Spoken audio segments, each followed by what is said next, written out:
اللي موجود اليوم اكثر الشغل بيكون بين ثلاث مؤسسات، اللي داش ب5 واللي داش ب6 واللي داش ب4. اتوقع بيكون الشوط قوي. انا بالنسبه للطلعه اللي تكلمنا فيها، طلعه صاحبه اكثر من نقطه السنه هذه، وفي المحلي او المركز الخامس حلت في الشوط الاول على المركز الثالث خلف الصايله وصال.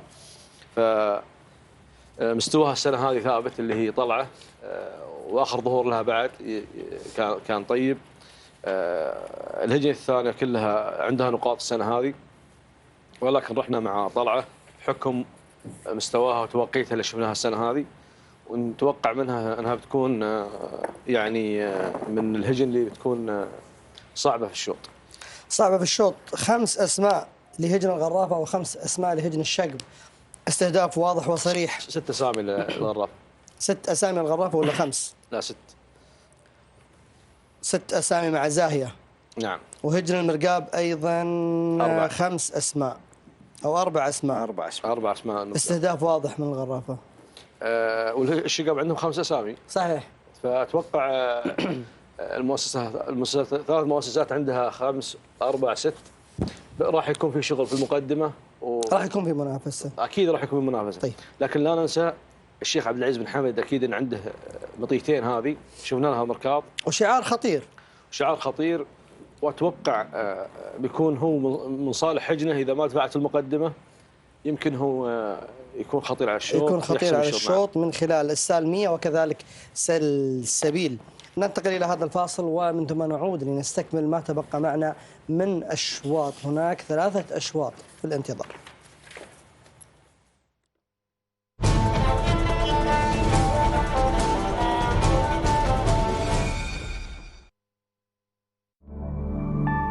الراعي البلاتيني.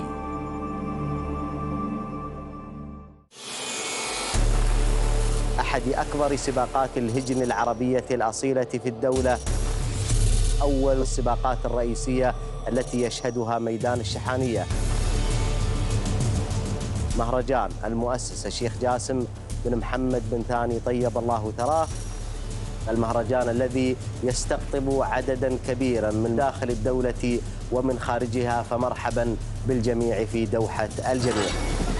الريس في تغطية خاصة لمهرجان المؤسس الشيخ جاسم بن محمد بن ثاني طيب الله ثراه لسباق الهجن العربية الأصيلة، تشاهدونه يوميا حتى 11 من ديسمبر الساعة 8 مساء مباشرة على قناة الريان.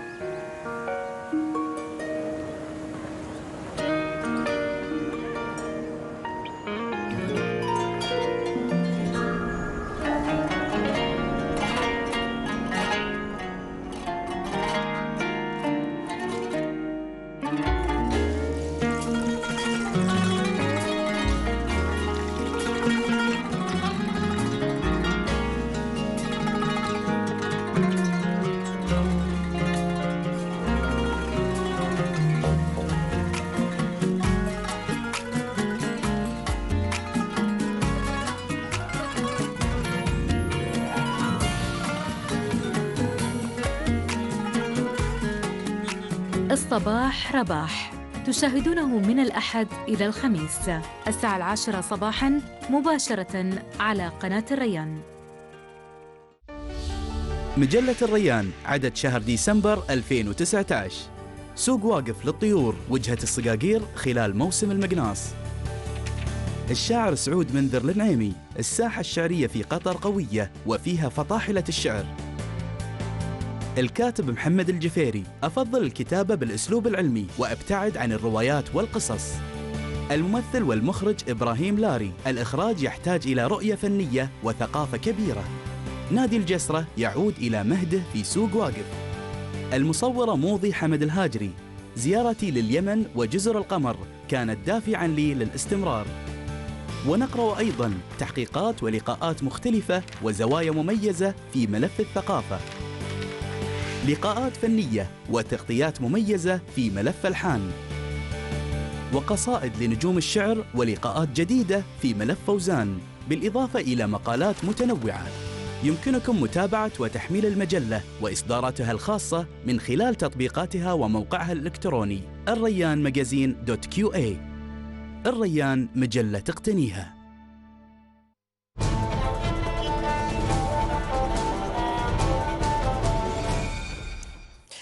السلام عليكم ورحمة الله وبركاته. نحييكم بعد هذا الفاصل مشاهدينا مستمعينا الكرام. إذن سلسبيل لسعادة الشيخ عبد العزيز بن حمد بن خالد بن أحمد آل ثاني. يقول السندوانة هي من الأسماء الخطيرة، ووصل بعض المعلومات على سلسبيل قد تكون تشكل خطر على الشلفة الذهبية في الشوط المفتوح للثنايا البكار. نتمنى التوفيق لشعار سعادة الشيخ عبد العزيز بن حمد آل ثاني.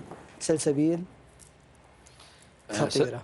شعار الشيخ عبد العزيز بن حمد في كل الأشواط خطير، لكن الشوط هذا شوط طال عمرك رمز سن الثنايا، والشيخ عبد العزيز يمكن مطيتين عنده مشاركة لكنها من الندر الهجل، فإذا كانت في يومها أتوقع أنكم راح انتشرت على سلسبيل سالم. نعم، قد هي تكون السالمية وسلسبيل، لكن من الأسماء اللي يوصلك عنها معلومات. احنا شفنا مشاركات المؤسسة مفاجأة الشوط مثل ما ذكرت، يعني قد تكون هي مفاجأة الشوط. الشيخ عبد العزيز بن حمد يمتاز نشوف حلاله في السن الصغير، الحقائق واللقايا والجداع. في سن الثنايا فيه انتقال ملكيات، ولا شفناها السنة هذه، يعني يمكن في الركض. أنا بالنسبة لي أقول ما شفنا لها مستوى. يمكن عنده خطة طال عمرك أنه يقلب الطاولة اليوم يعني على هي ركضت وما شفت مستواها سالم، ولا أنت أصلا ما شفت لها ركض اللي سلسبيل؟ لا سلسبيل حسب المعلومات أن عندهم مطايا أنها أركضوها، بس يمكن ما أركضوها في المحليات. في المحليات. نعم. وقد تكون سلسبيل هي المفاجأة في مسار هذا الشوط اليوم. بين سلسبيل والسالمية، لكن سلسبيل أتوقع أنها تكون هي اللي تكون أخطر. نعم. نعم. السالمية بعد لا يستهان فيها وكلها عند. إذن سالم السندوانة يشير إلى خطورة سلسبيل في مسار هذا الشوط، وهناك أكيد معلومات عن سالم السندوانة أشار لي، قال سلسبيل راح تكون خطيرة لشعار سعادة الشيخ عبد العزيز بن حمد آل ثاني. فنتمنى التوفيق لهذا الشعار، شعار دائما ما يحصد الرموز، ونتوقع المفاجأة من هذا الشعار في أي لحظة. إذن 19 اسم في هذه القائمة، ولكن المرشحات 3: بلشة الصايلة وكذلك طلعة، وأضاف السندوانة سلسبيل على مسار هذا الشوط. أنتقل إلى شوط الزاك، شوط الثنايا القعدان، شوط الخنجر الذهبي، الشوط المفتوح، وقائمة بأسماء الهجن المشاركة. ،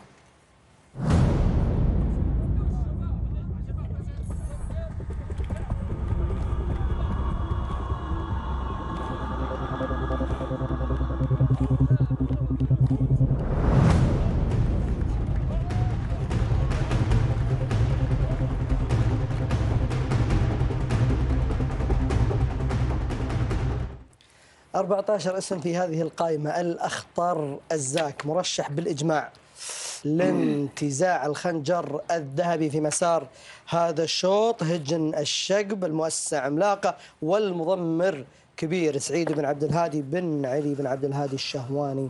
إذن الزاك هو الأبرز في الترشيحات في ظل وجود 14 اسم في هذه القائمة.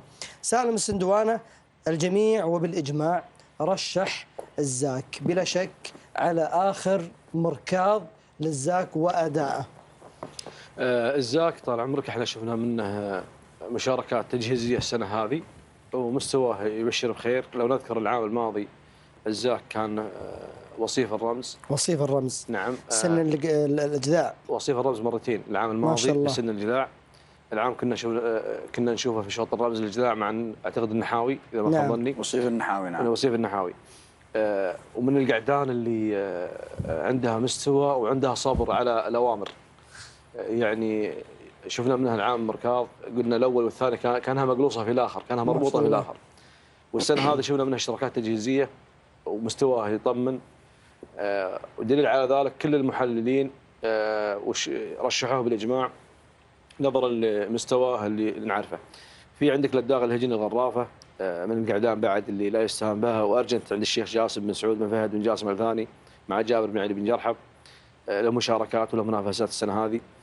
الذيب مع هجن الغرافة مع أخونا سعيد بن راشد الزعبي، وشفنا مستوى هجن الغرافة السنة هذه في أشواط الرموز.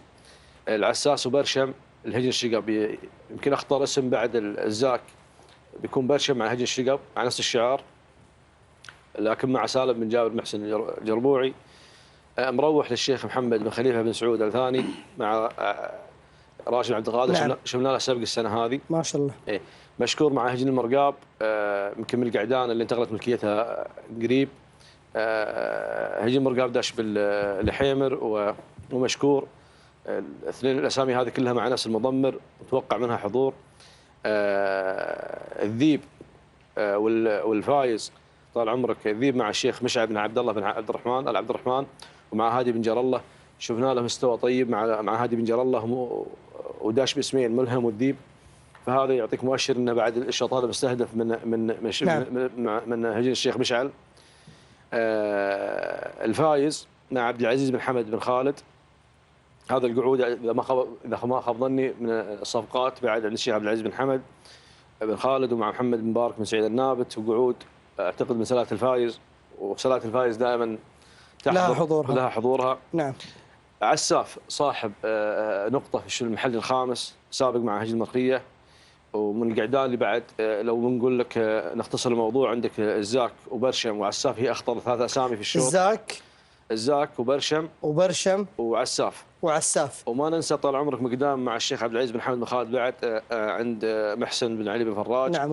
وملهم اللي هو لكن طال عمرك الأخطر من وجهة نظرك الزاك برشم. نعم. عساف هجن المرخية وبرشم والزاك لهجن الشقب. ننتقل إلى أرضية الميدان مع الزميل محمد بن بريك. محمد، أسعد الله أوقاتك بكل خير. هناك تصور وتوقع في الشوط الأول، الشوط اللي فيه المرشح الأبرز طلعة 4 ترشيحات، ولكن سالم السندواني يشير إلى خطورة سلسبيل في هذا الشوط، ويتوقع بنسبة 90% أن تكون الشلفة الذهبية معها. مساك الله بالنور والسرور أبو ثامر، أنت وضيوفك الكرام ومشاهدين قناة الريان الفضائية. بالفعل الليلة سالم هذا الشوط رمز في ظل غياب هجن الشحانية المؤسسة العملاقة وإتاحة الفرصة لباقي المؤسسات. نرى أبو ثامر الليلة على غير العادة التحضير في الشوط البكار، يعني شوط فل إنجاز التعبير أو متروس التحضير، كأننا في بداية المهرجان في أشواط الحقائق. المنافسة الليلة راح تكون صعبة بين المؤسسات الموجودة.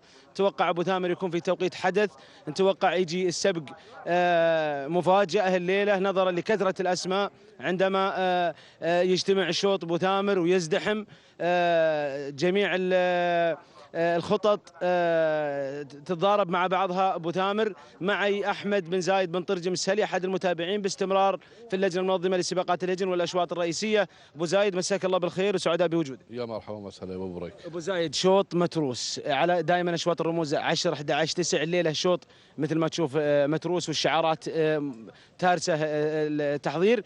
توقعاتك الأشواط الأولى الليلة؟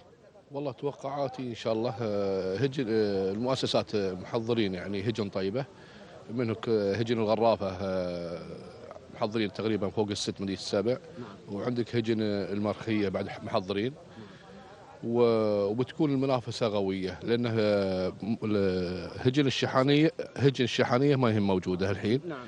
بتجيك عقب في الاشواط الرابع والخامس.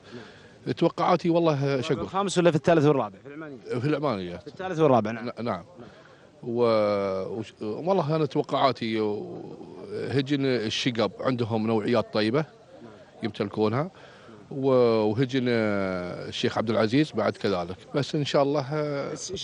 الشلفة من اللي بتشيلها توقع؟ الشلفة شوف الاسماء اللي عندك. اتوقع بين 4 ترشيحات على سلسبيل. 4 يا سالم؟ أنا توقعاتي بين الشيخ عبد العزيز بن حمد، وبين توقعاتي بين هجن الغرافة. هجن الشقب. هجن الشقب نصيبها بيكون في القعدان. نعم. عند سعيد بن هادي. التيم كم بيكون الليلة توقع؟ والله التيم هم مو يعني كاسرين 12 ما يكسرونها. بيض الله وجهك يا ابو زايد، وشاكرين لك حضورك معنا، موفق ان شاء الله. وياك. سالم، انتم الليله على متعه في الاشواط المفتوحه، كل المؤسسات القت باوراقها الثقيله في الاشواط المفتوحه في ظل غياب هجن الشحانيه واستغلال من المؤسسات لغياب هذه المؤسسه العملاقه. الكل يبحث الليله عن الرموز، عن الشلفه الذهبيه وعن الخنجر، الذهبي. عموما بادرة نشكر هجن الشحانية عليها.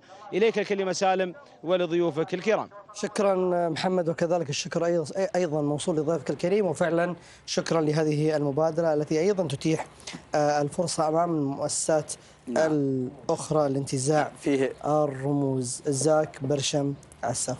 في طال عمرك ما أزيد على كلام أخوي سالم باللي قال، لا بنقطتين. برشم الختامي سمو الأمير اللي طاف في رصيده سيارة، عساف كذلك في رصيده سيارة، وشفنا حضورهم اليوم في أشواط الرموز. فتحهم المجال والقعدان سباق للتنافس، ونقلهم طال عمرك لأشواط الرموز. عساف عنده تيم السنة هذه، مسجل له تيم. عساف خطير عساف، وفي رصيده سيارة، في رصيده سيارة العام في الختامي، عنده نقطة في الختامي. هو وبرشم عنده سيارة، وبرشم عنده في الختامي، في الختامي ما كانوا في أشواط الرموز. زاك من القعدان الصعبة وفي المواجهة، لأن وصيف النحاوي، والنحاوي نعرفه من القعدان الصعبة شبه النادرة في عالم الهجن. وفيه الذيب لمشعل بن عبد الله، الشيخ مشعل بن عبد الله بن عبد الرحمن عبد الرحمن، بعد كذلك من القعدان اللي نشوفه في التمهيديات وعنده ركض قوي وهو ملهم. ونتمنى للباقيين التوفيق بإذن الله. اللهم آمين. إذن هذا فيما يخص الأشواط المفتوحة. انتقل إلى قائمة بأسماء الهجن المشاركة في شوط الثنايا البكار، شوط العمانيات. 10 أسماء أتت لانتزاع الشلفة الذهبية.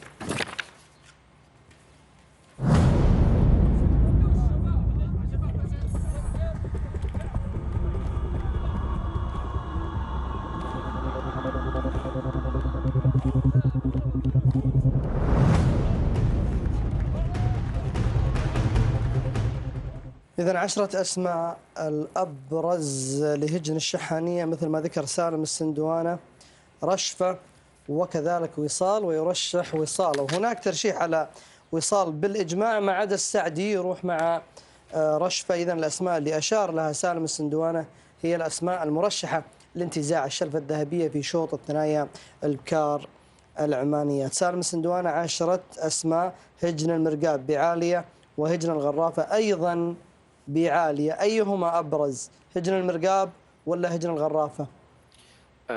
كلهم طال عمرك بارزين وكلهم مرشحين للشوط هذا، لكن الأغلبية في الشوط هذا 8 مطايا مع هجن الشحانية، باختلاف المضمرين، شيء مع سالم فران، وشيء مع محمد بن خالد عطية، وشيء مع جابر بن سالم. هجن المرقاب وهجن الغرافة داشين كل واحد باسم. هذه إنجازاتها سالم، عالية وعالية. هجن المرقاب، هجن الغرافة عالية. بالنسبة لهجن المرقاب إذا ما خاب ظني أنها عندها اشتراكات، عندها نقطة ونقطتين السنة هذه. عندها نقطة أو نقطتين السنة هذه في المحليات. نعم. وبالنسبة لهجن الغرافة يمكن هاي تكون من المطايا اللي منتقلة ملكيتها على الهجن الغرافة، ونعرف أن فيها حلال تو واصل من فترة من مشتريات هجن الغرافة. نعم. طالما التوفيق بإذن الله. طيب 10 أسماء. رشفة رشحت وصال. رشفة صاحبة رمزين العام الماضي. نعم. رمز العام الماضي، وقبلها خالت لها رمزين. وناقة شفنا لها طال عمرك مستويات قوية. السنة هذه شفنا بس اشتراكات تجهيزية. ما أدري عن مدى جهوزية رشفة السنة هذه. وصال؟ لا، وصال هي صاحبة الشوط الأول في المحل الخامس، وصاحبة التوقيت. أعتقد أفضل تيم كان مع توق الهجن الشحانية مع محمد بن خالد عطية، كان هي أعتقد ثاني أفضل تيم اللي هي وصال مع شبل المضمرين جابر بن سالم بن فاران المري. رشفة مع محمد بن خالد بن عبد الله العطية المشاغب. إذن المنافسة راح تكون على أشدها في مسار هذا الشوط. وعالية لهجن الغرافة، لهجن المرقاب يتولى عملية تضميرها سعود بن علي بن حمد بن خليفة المحاربي، حاصلة على نقطتين في المحليات الماضية. عالية لهجن الغرافة، ومع المدهوشي مثل ما قال سالم قد تكون من الأسماء التي انتقلت إلى هجن الغرافة. إذن الأبرز وصال ورشفة. في اسم مضيفة لهجن الشحانية على هذه الأسماء أبو ذيب؟ والله فيه عندنا هذيب الهجنة الشحانية، فيه بكرة منتقلة من ابن عنزان اسمها هذبة، عاد هي هذيب الله العالم. وفيه فرض سالم بن فاران. نعم فرض لها منافسات، ومن البكار السباق راح تكون متواجدة. نعم، إذا فالهم التوفيق من خلال هذه المشاركة. أنتقل إلى 9 أسماء فيما يخص شوط ثنائي القعدان العمانيات والخنجر الذهبي.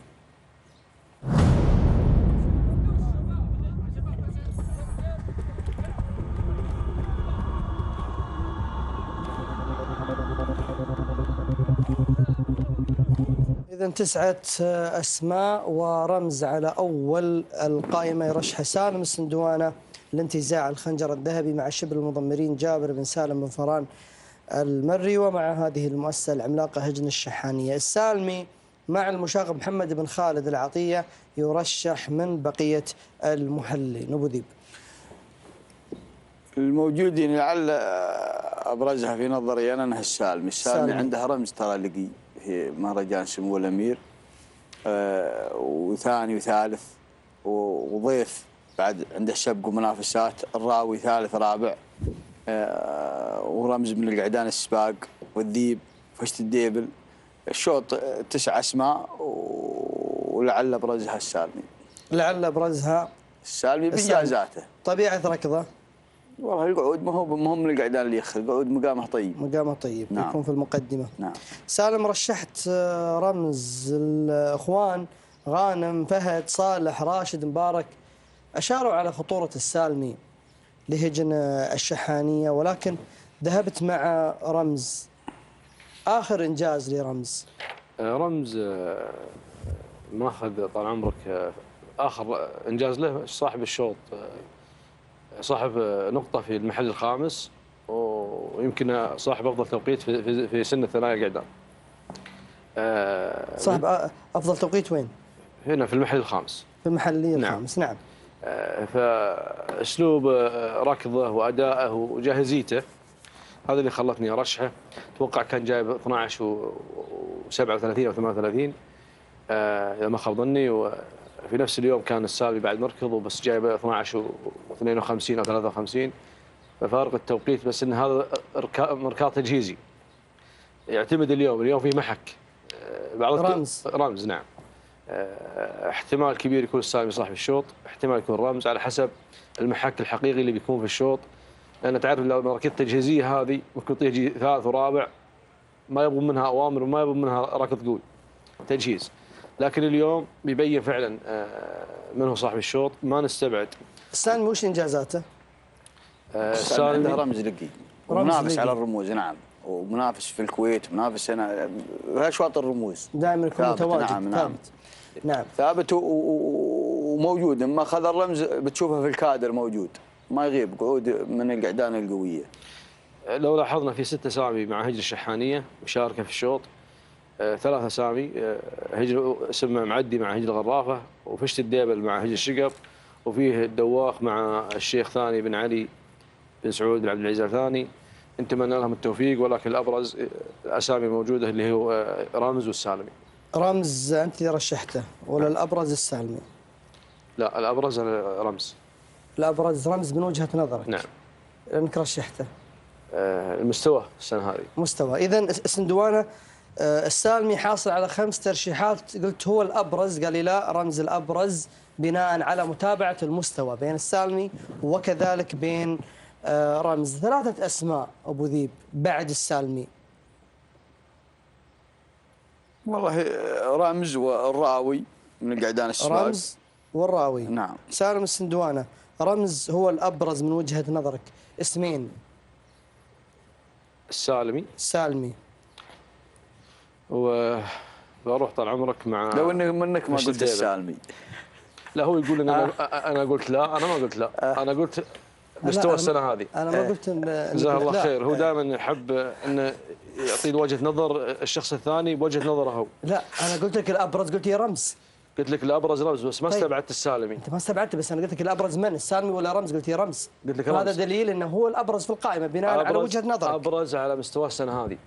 تتكلم. طيب هذا اللي احنا نتكلم. إذا الأبرز أرجع أقولها مرة ثانية هو رمز بناء على وجهة سالم السندوانة، وهو اللي يرشح رمز، وهو يرى مقارنة بين أداء السالمي وكذلك أداء رمز أن رمز هو الأبرز، ولكن أبو ذيب يختلف، يرى أن السالمي هو الأبرز من ناحية المشاركات وكذلك من ناحية حصول على رمز في سن اللقاية. ورصيد الإنجازات السالمي أعلى من القعدان الصعبة. إذن المنافسة في هذا الشوط الذي تحضر فيه 9 أسامي على أشدها. واسمه طبعا من صوبنا يا أهل الكويت السالمي. لذلك تم الترشيح أبو ذيب. إذا مشاهدينا الكرام جميع الأشواط تحضر فيها المنافسة والتوقعات وكذلك الترشيحات، فنتمنى التوفيق لكل المشاركين. آمين يا رب العالمين. قد يكون الشوط المفتوح مع سلسبيل اللي أشار على خطورتها سالم السندوانة يكون هناك وجهة نظر، وقد تقلب الموازين أيضا في مسار هذا الشوط. كذلك الترشيحات ذهبت مع السالمي في آخر أشواط هذا المساء فيما يخص الرموز شوط الثنائي القعدان العمانيات، ولكن سالم السندوانة أيضا يشير إلى خطورة رمز وهو الأبرز بالنسبة له في هذه القائمة بناء على متابعة سير السالمي وكذلك رمز. نتمنى التوفيق لجميع المشاركين، التحدي على قدم وساق، وكذلك الترشيحات والتوقعات 8 أشواط ننتظرها في ميدان الشحانية، وننتقل لنتابع هذه الانطلاقة.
لا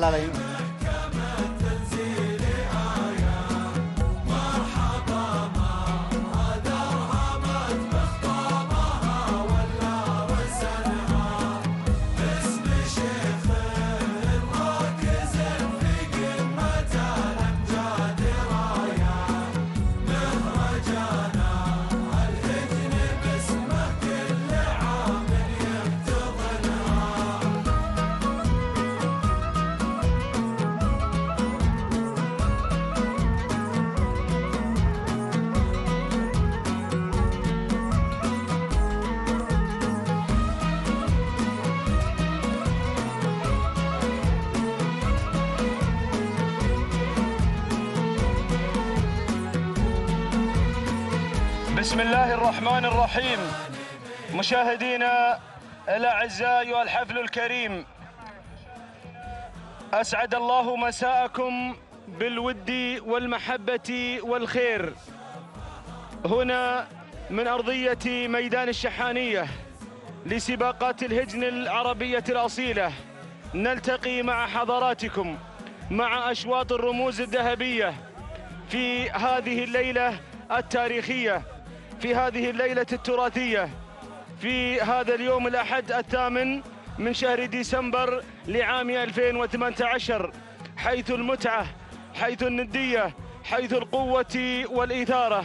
برنامجنا المسائي لهذه الليلة هو عبارة عن إقامة 8 أشواط، أول 4 أشواط منها رموز ذهبية، الشلفة الذهبية، وهذا الشوط الأول الرئيسي المفتوح لهجن أصحاب السمو والسعادة الشيوخ ومؤسساتها العملاقة، حاضرين متواجدين في شوط الشلفة، شوط تراقبه العيون وتدق مع انطلاقته القلوب. نتمنى التوفيق والناموس والخير لهذه الرياضة العربية الأصيلة في ظل ما تلقاه من دعم واهتمام بالغين من سيدي حضرة صاحب السمو أمير البلاد المفدى الشيخ تميم بن حمد آل ثاني يحفظه الله ويرعاه.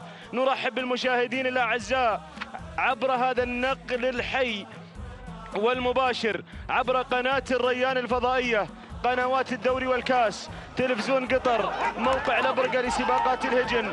وهكذا ينطلق مشاهدينا الأعزاء أيها الحفل الكريم شوط الشلفة.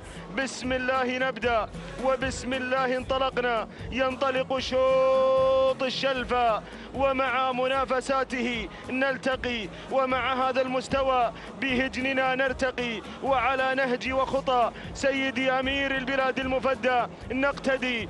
إذن ينطلق هذا الشوط بالتوجيهات السامية والأوامر الكريمة والدعم السخي والدعم اللامحدود من سيدي حضرة صاحب السمو أمير البلاد المفدى تميم المكارم يحفظه الله ويرعاه، ذخرا لأبناء شعبه ووطنه. مشاهدينا الأعزاء، إضافة إلى الشلفة الذهبية هناك سيارة بالانتظار، سيارة رينج روفر سبورت بانتظار الفائزة بناموس هذا الشوط، مقدمة الشوط. ومن تحتل المركز الأول ميعاد على الميعاد، على المركز الأول ميعاد تعود ملكيتها لهجن الشقب مع المضمر سالم بن جابر بن جبران يقدم لنا ميعاد. ننتقل إلى المركز الثاني، وصلت صفة طوق لهجن الشقب مع المضمر الهادي سعيد بن عبد الهادي الشهواني. حصل دخول على صفة طوق من قبل الذيبة لهجن الغرافة مع سالم مع سعيد بن راشد الزعبي. ننتقل إلى المركز الرابع في شوط الشلفة يا مضمرين. وصلت طلعة لهجن المرقاب مع سعود بن علي بالوحوش الوهيبي، بينما دور المركز الخامس. يا هو شوط يا بالوحوش، يا هو شوط يا الوهيبي ارتقبناه، انتظرنا هذا الشوط. المركز الخامس تتقدم فيه قمة في هذا الشوط، القمة في هذا الشوط القمة. المركز الخامس قمة تصل لهجن المرخية مع سعيد بن محمد بن هادي الجربوعي يقدمها الدهن، يقدم لنا قمة في هذا الشوط القمة.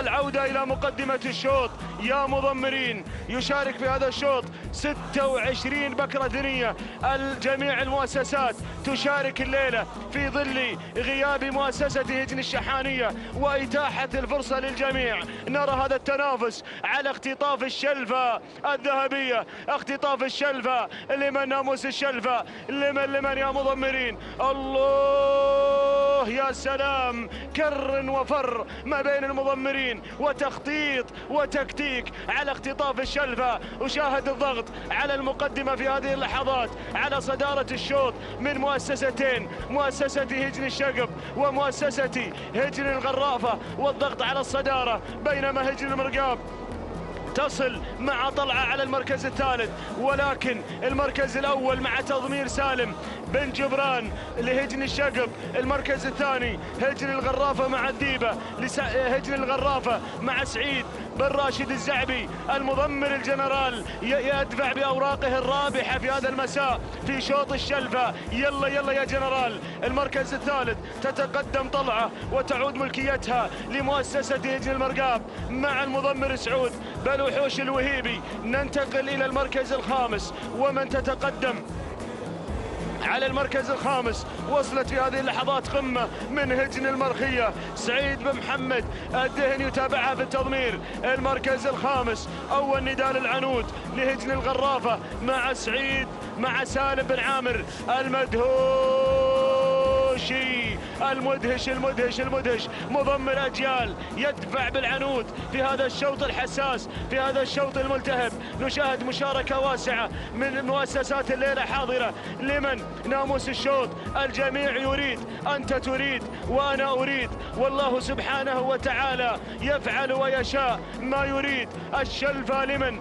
الشلفة الذهبية في مهرجان المؤسس الشيخ جاسم بن محمد بن ثاني طيب الله ثراه. نراه؟ لمن ناموس الشلفة؟ لمن هذا الشوط الملتهب من هذه المؤسسات؟ هؤلاء المضمرين، الجماهير تترقب ونحن أيضا نترقب ما يدور من أمور على أرضية الميدان. الله يا سلام يا سلام، دارت الأمور، دارت الخطط من ليلة البارحة ما بين المضمرين، ما بين مساعدينهم، ما بين الطواقم الحاضرة مع هذه المؤسسات، الكل بجهازه، الكل بتخطيطه، الكل بالتكتيك الواضح، خطط مدروسة تدرس للأجيال القادمة نراها على أرضية الميدان. ما زالت المقدمة مع هجن الشقف، مع هجن الشقف، مع هذا الشعار الذي حمله مبلش في يوم الجداع وحملته الميهولة وحملته كالدم، مع هذا الشعار المميز، شعار هجن الشقف المملوك لسعادة الشيخ جوعان بن حمد آل ثاني. ولكن هجن المرقاب تتقدم مع المركز الثاني، هجن المرقاب، وهذا الشعار المميز من اختطف أحد رموز هذا المهرجان المملوكة لسعادة الشيخ فلاح بن جاسم بن جابر آل ثاني. مع المركز الثاني هجن الغرافة أيضا تتقدم والتابعة لسعادة الشيخ حمد بن جاسم بن فيصل آل ثاني، من خطفت الرمز مع أجيال. هجن الشقب أيضا اسم جديد ينضم إلى هذا العالم، زلزلة زلزلة زلزلة، مرحبا بزلزلة، مرحبا بزلزلة، حللت أهلا ووطأت سهلا يا زلزلة. الله، هل تفعل ما فعله مبلش؟ هل تفعل ما فعلته الميهولة وكلتم؟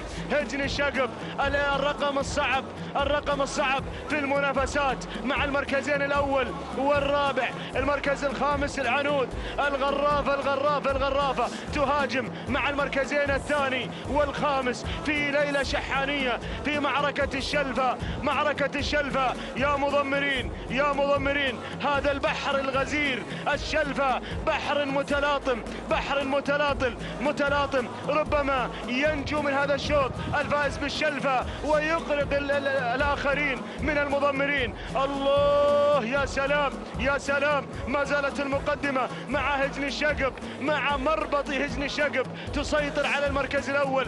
هذه الهجن العملاقة، هذه الهجن التي حصدت الرموز الذهبية والطمع في السيوف الذهبية، هذه على المركز الأول. ميعاد على الميعاد، ما قصرت ميعاد يا بن جبران، جرت الشوط جر وهي تسيطر على المركز الأول. ولكن زلزلة زلزلة زلزلة زلزلة زلزلة الميدان بهذا التقدم، هزت أركان المضمار زلزلة، وهجن الشقب تسيطر على المركزين الأول والثاني مع مضمرينهم المحترفين سالم بن جابر بن جبران وسعيد بن عبد الهادي الشهواني، مع المضمر البطل بن جبران ومع المضمر أيضا الهادي سعيد بن عبد الهادي الشهواني. المركز الثالث ومن تتقدم طلعة لهجن المرقاب تسيطر على المركز الثالث. الله يا سلام، هجن المرقاب تهاجم مع المضمر سعود بن وحوش الوهيبي على المركز الثالث. العنود قادمة، الغرافة الغرافة الغرافة الغرافة الغرافة الغرافة الغرافة تهاجم بثلاث مراكز. وصلت الغرافة، يصل المدهوشي ويصل أيضا الجنرال مع المركزين الرابع والخامس. أين يتجه الشوط؟ إلى هجن الشقف أو إلى هجن المرقاب أو إلى الغرافة أو إلى من هذه المؤسسات الحاضرة؟ شوط يحير، ما زالت الشلفة، ما زال الشوط حاير طاير ما بين هذه المؤسسات، ما بين هذه الشعارات. ما زالت المقدمة زلزلة يا الهادي، الشوط غير هادي أبدا، الشوط متلاطم يا الهادي يا الهادي يا الهادي، شوط غير هادي، شوط غير اعتيادي. وصلت في هذه اللحظات هجن الغرافة مع نوف، الخوف يا الهادي من نوف، نوف نوف، ولعت الشوط نوف، ولعت الشوط. زلزلة على المركز الأول لهجن الشقب مع المضمر سعيد بن عبد الهادي الشهواني. نوف نوف نوف نوف نوف، هجن الغرافة مع المركز الثاني مع سعيد بن راشد الزعبي يقدم نوف على المركز الثاني. العنود تتقدم على المركز الثالث، وصلت العنود، يصل الشعار الغرفاوي مع المدهش مع المدهش مع المدهش، راعي العوايد مضمر أجيال يقدم تقدم العنود مع المركز الثالث. شوط ملتهب يا المدهش للتاريخ يا المدهش، شوط تاريخي. شلف الثنايا الشوط المفتوح، زلزلة هجن الشقف تصمد أمام ضغط الغرافة في هذه اللحظات. خطط ما بين المضمرين تحاك وتدار على أرضية الميدان. المركز الثالث الغرافة تتقدم، المركز الرابع هجن المرقاب، هجن المرخية،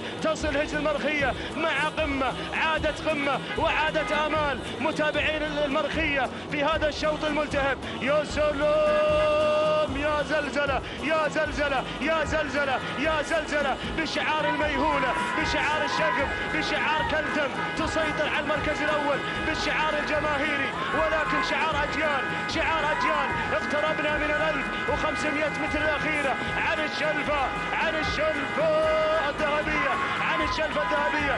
قمة تصل مع المركز الثالث، المرخية تهاجم مع المركز الثالث، ولكن عودتنا إلى شعار هجن الشقف.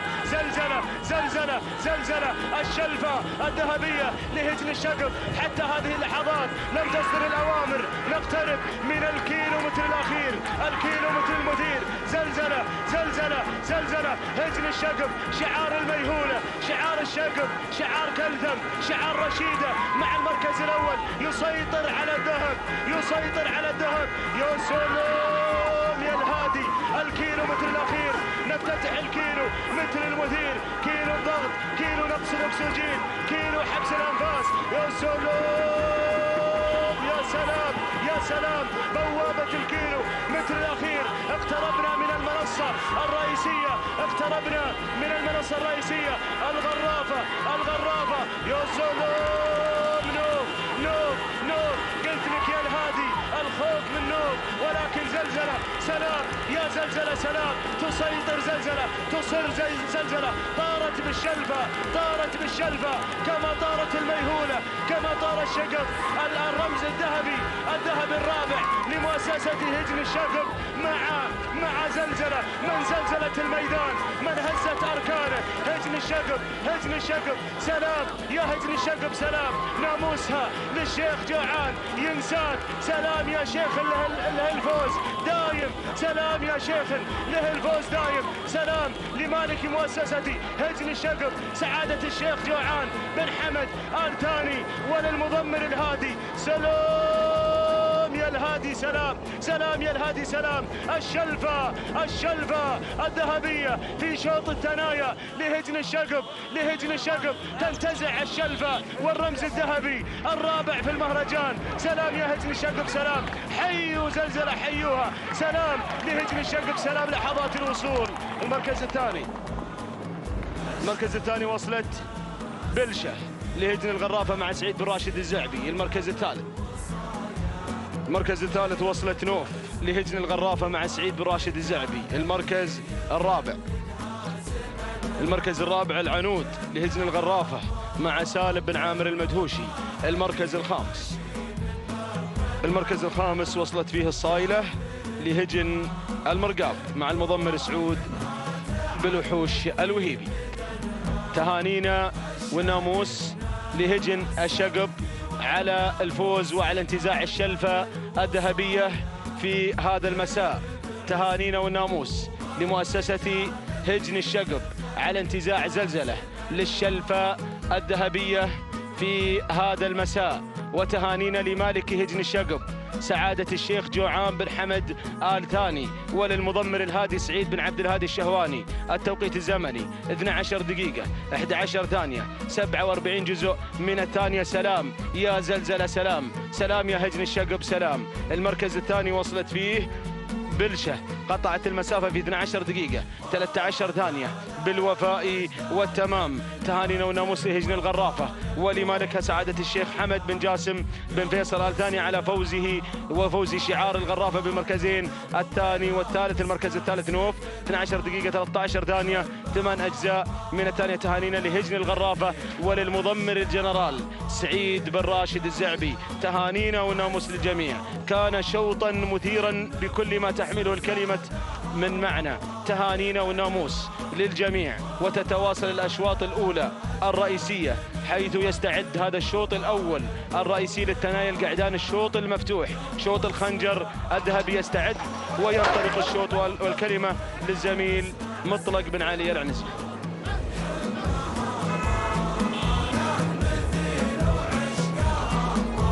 بسم الله الرحمن الرحيم، بسم الله نبدأ، بسم الله نستعين. أيها الإخوة المتابعون في كل مكان، أسعد الله مساءكم جميعا بكل خير. أحييكم أطيب التحايا في هذا اليوم الخاص بسن الثنايا، في هذه الأمسية الذهبية الرئيسية في هذا اليوم وفي هذا المهرجان تحديدا، مهرجان وسباق المؤسس الشيخ جاسم بن محمد بن ثاني طيب الله ثراه. نتابع هذه الانطلاقات الخاصة بهجن أصحاب السمو والشيوخ والسعادة في أمسية ذهبية مميزة، وأجواء رياضية غير في الشحانية. هنا في هذا المساء تحديدا نتابع هذه الانطلاقات الموفقة. قبل أن أبدأ وأن أخوض هذا الشوط الرئيسي الخاص بالقعدان الثنايا الذي له خنجر ذهبي بالإضافة إلى سيارة كادليك لمن ينتزع ويحقق ناموس هذا الشوط، أبدأ بالتهنئة الخاصة والخالصة لسعادة الشيخ جوعان بن حمد بن خليفة آل ثاني، مالك المؤسسة الكبيرة والعملاقة مؤسسة هجن الشقب، التي حققت مع زلزلة ناموس الشوط الأول الرئيسي والشلفة الذهبية التي خطفتها زلزلة في هذا المساء.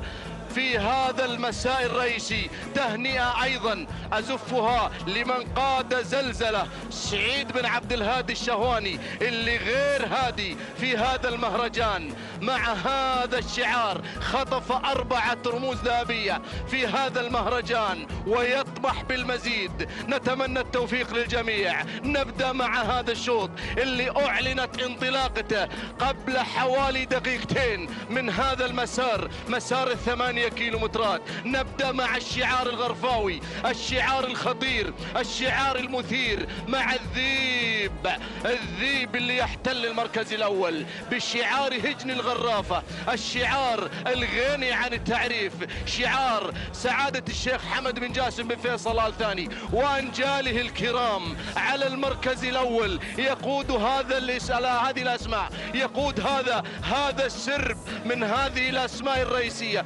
وهذه القعدان السبق الثنايا اللي تندفع اليوم في الشحانية. على المركز الأول يقوده من؟ يقوده المضمر سعيد بن راشد الزعبي. بدأ سعيد بن عبد الهادي الشهواني. شوفوا سعيد بن عبد الهادي الشهواني اللي غير مع الشعار هجن الشقب، مخططا لانتزاع رمز آخر في هذا اليوم مع هذا الشعار، شعار هجن الشقب. على المركز الأول يغير مع من؟ مع العساس اللي يحتل الصدارة، ينطلق في مقدمة الشوط مع المركز الأول. ولكن التضمير عند من؟ عند سالم بن جبران المري، أيضا أحد فطاحلة التضمير في هذا العالم الساحر.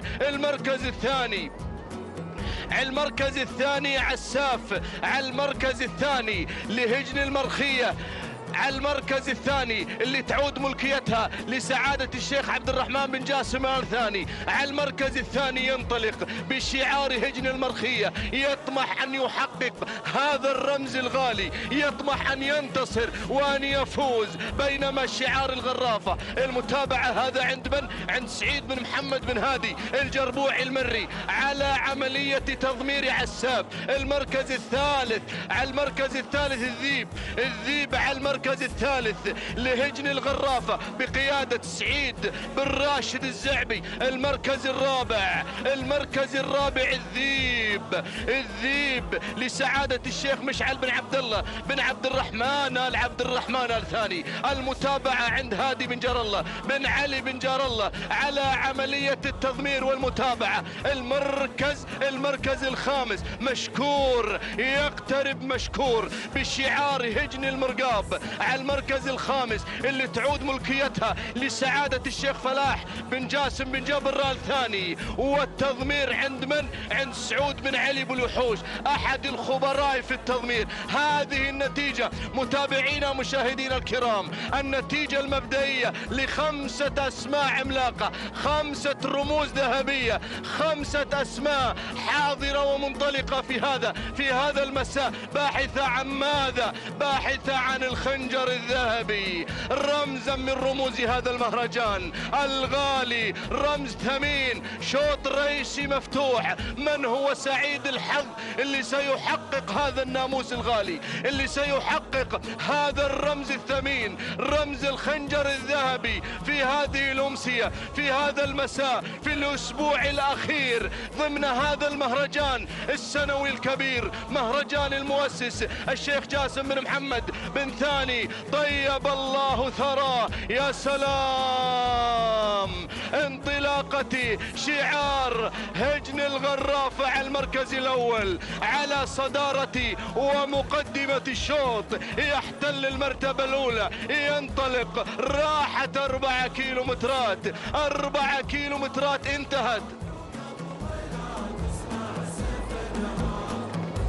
انتهت قصة ورواية ال4 كيلومترات، ونحن نسير في 4 كيلومترات أخيرة. يا سلام، الخنجر لمن؟ الخنجر لمن من هذه الأسماء، لمن من هذه الشعارات؟ الخنجر الذهبي يا أخواني. الله يعين المضمرين اليوم المضمرين حالتهم حالة، الله يعينهم اليوم. الخنجر هناك، الخنجر المفتوح يا أخواني، يا أخواني، الخنجر الرئيسي، خنجر رئيسي الثنايا القعدان لمن من هذه الشعارات؟ عساف على المركز الثاني بشعار هجن المرخية، القيادة عند سعيد بن محمد بن هادي الجربوع المري. المركز الثالث، المركز بدأ يقترب مشكور بشعار هجن المرقاب. خطير هذا القعود خطير، اللي يحتل المركز الثالث بشعار هجن المرقاب. والمتابعة عند أحد الخبراء سعود بن علي بن الوحوش. المركز الرابع، ننتقل إلى المركز الرابع، الذيب لسعادة الشيخ مشعل بن عبد الله بن عبد الرحمن آل ثاني. والمتابعة مع هادي بن جار الله بن علي بن جار الله في التضمير. المركز الخامس، الشعار البحري ينطلق بالمركز الخامس. المركز الخامس ينطلق روح يا راعي مروح على المركز الخامس بشعار سعادة الشيخ محمد بن خليفة بن سعود الثاني آل ثاني مع الراشد بن عبد القادر البلوشي. مرحبا بالبلوشي. الله، المركز الخامس وصل الزاك، شعار زلزلة، الاسم الخطير. ديروا بالكم من هذا الشعار ومن هذا البعير ومن هذا المضمر تحديدا. هادي المضمرين يبحث عن الرمز الخامس، يبحث عن تحقيق الرمز الخامس في هذا المهرجان. يا سلام، داخل بكل قوة سعيد بن عبد الهادي الشهواني، مستهدف للرموز. هذا الشاب يستهدف الرموز. بينما المركز الخامس اللي انتقل بدوره مقدام لسعادة الشيخ عبد العزيز بن حمد بن خالد بن أحمد آل ثاني مع بن فراج، المضمر بن فراج أيضا اسم خطير ينضم لدائرة المراكز الخمسة الأولى. ولكن الغرافة راحت، الغرافة مع الذيب.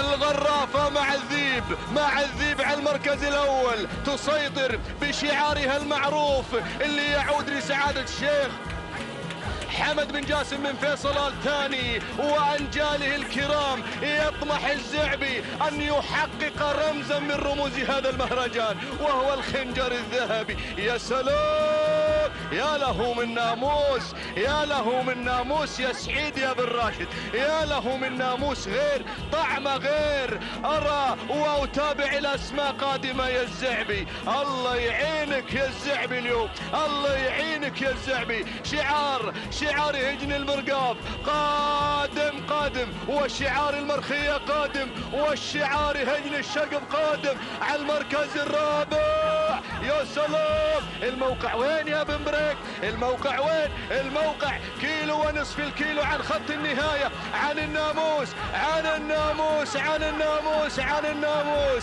يا سلام، إلى أين أنت ذاهب يا سعيد يا بن راشد يا الزعبي؟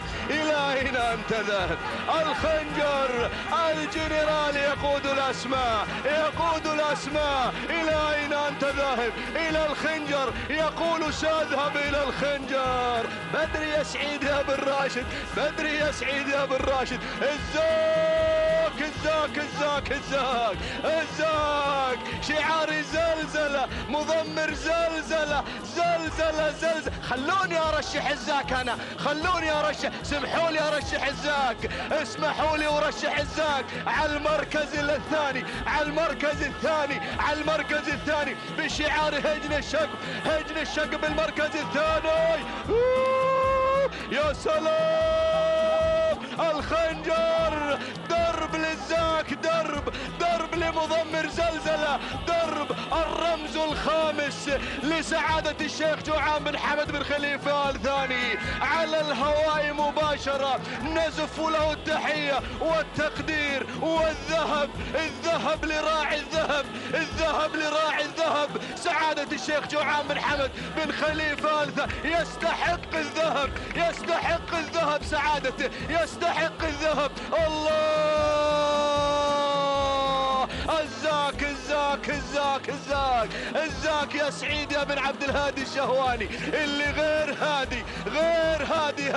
هذا المهرجان 5 رموز حققها هذا الهادي. وين هادي؟ وين هادي؟ وين يا الشهواني هادي؟ تهانينا تهانينا تهانينا على الهواء مباشرة نزفها لسعادة الشيخ جوعان بن حمد بن خليفة آل ثاني مالك هذه الامبراطورية الكبيرة العملاقة. وتهنئة لعشاق هجن الشقب، وتهنئة لهادي المضمرين اللي غير هادي. انت غير هادي يا سعيد يا بن عبد الهادي يا الشهواني، وغير عادي، وغير عادي يا الشهواني. تهانينا والناموس لسعادتي على هذا الفوز المستحق. والمركز الثاني، المركز الثاني ذيب لهجن الغراب. المركز الثالث، المركز الثالث مشكور لهجن المرقاب. المركز الرابع، المركز الرابع لحيمر لهجن المرقاب. المركز الخامس، المركز الخامس الذيب لسعادة الشيخ مشعل بن عبد الله بن عبد الرحمن آل ثاني. متابعينا مشاهدينا الكرام، زلزلة حضرت في الشوط الرئيسي المفتوح، وحضر الزاك لينتزع الذهب اليوم ليهدي سعادة الشيخ جوعان بن حمد بن خليفة آل ثاني هذا الناموس المستحق، هذا الناموس الغالي. الرموز الذهبية المفتوحة مع هذا الشعار، مع هذا الشعار، مع شعار سعادته. تهنئة للمضمر سعيد بن عبد الهادي الشهواني الذي قاد الزاك بكل ثقة، محققا رمزا ذهبيا مفتوحا في هذه الأمسية. 12 دقيقة 24 ثانية 78 جزء من الثانية. تهانينا والناموس لسعادة الشيخ جوعان بن حمد بن خليفة آل ثاني مالك هجن الشقب، وتهنئة أيضا للهادي سعيد بن عبد الهادي الشهواني. تهانينا والناموس. المركز الثاني الذيب اللي حل بالمركز الثاني بشعار هجن الغرافة اللي يعود لسعادة الشيخ حمد بن جاسم بن فيصل آل ثاني وأنجاله الكرام. تهنئة أيضا لهم على هذا الفوز. 12 دقيقة 28 ثانية 18 جزءا من الثانية. تهانينا والناموس على فوز الذيب بالمركز الثاني المضمر سعيد بن راشد الزعبي. تهانينا والناموس. المركز الثالث مشكور على المركز الثالث، ومشكور يا سعود يا بالوحوش اللي قدمت مشكور ليحتل المركز الثالث في هذا الشوط الرئيسي. ما قصر مشكور بشعار هجن المرقاب اللي يعود لسعادة الشيخ فلاح بن جاسم بن جبر آل ثاني. تهانينا والناموس. التوقيت الزمني 12 دقيقة 29 ثانية 12 جزءا من الثانية. تهانينا والناموس لجميع الفائزين. تهنئة ذهبية رئيسية في الأشواط الرئيسية المفتوحة نزفها على الهواء مباشرة لعشاق هجن الشقب على انتزاع زلزلة وانتزاع الزاك الأشواط الرئيسية بشعار هجن الشقب. وتهنئة أيضا لهادي المضمرين اليوم اللي غير هادي وغير عادي. هذا المضمر 5 رموز حققها مع هذا الشعار الكبير. تهانينا لأبو هادي على هذا الفوز، وتهنئة لعشاق هجن الشقب على انتزاع الأشواط الرئيسية المفتوحة في هذا المساء. بسم الله الرحمن الرحيم، وعلى بركة الله دائما وابدا نستعين. متابعينا مشاهدينا الكرام، أسعد الله مساكم وجميع أوقاتكم بكل خير. أحييكم بتحية الإسلام الخالدة، فسلام من الله عليكم ورحمته تعالى وبركاته. من هنا من على أرضية هذا الميدان، ميدان التحدي، ميدان الشحانية لسباقات الهجن العربية الأصيلة، انطلق بحفظ من الله ورعايته. شوط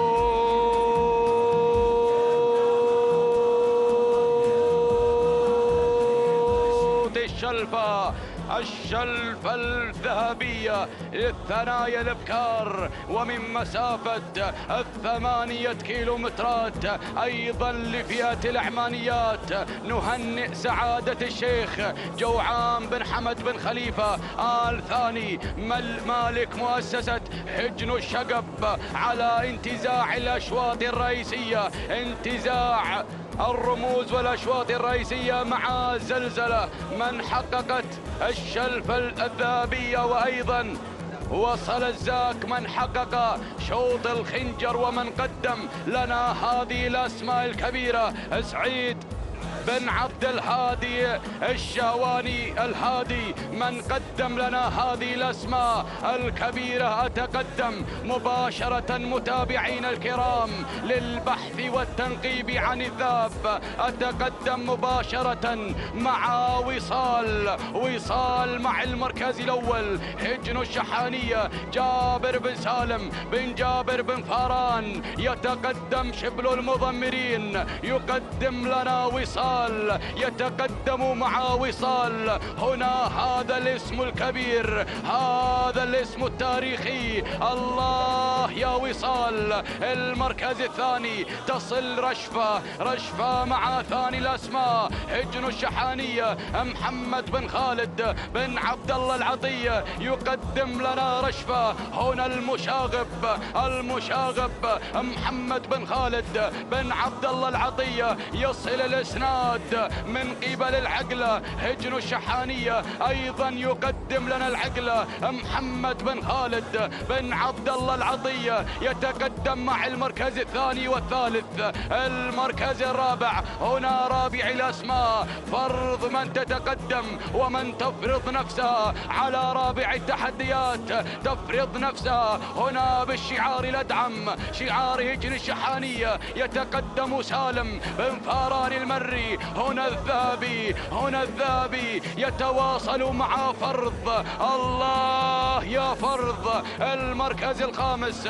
وصلت هذيب يا هذيب مع المركز الخامس. هنا شعار هجن الشحانية. يتقدم مع هذيب محمد بن خالد بن عبد الله العطية. هنا 5 أسماء. هنا الشعار الأدعم يتحكم بالخمسة مراكز المتقدمة. الله ولكن وصال مع المركز الأول، وصال على أول الأسماء. الله يا وصال. هجن الشحانية جابر يا جابر بن سالم بن جابر بن فاران يتقدم مع وصال. هنا بحثا عن الشلفة الذهبية زايدا BMW. الله يا الشبل هنا يتقدم مع وصال، يتواصل هنا مع وصال بحثا عن الشلفة الذهبية. هنا في شوط العمانيات. الله الله. المركز الثاني وصلت رشفة على ثاني الأسماء. رشفة تتقدم هنا بالشعار الأدعم، شعار هجن الشحانية. يتقدم محمد بن خالد بن عبد الله العطية، يتواصل مع رشفة هنا مع المركز الثاني. المركز الثالث تصل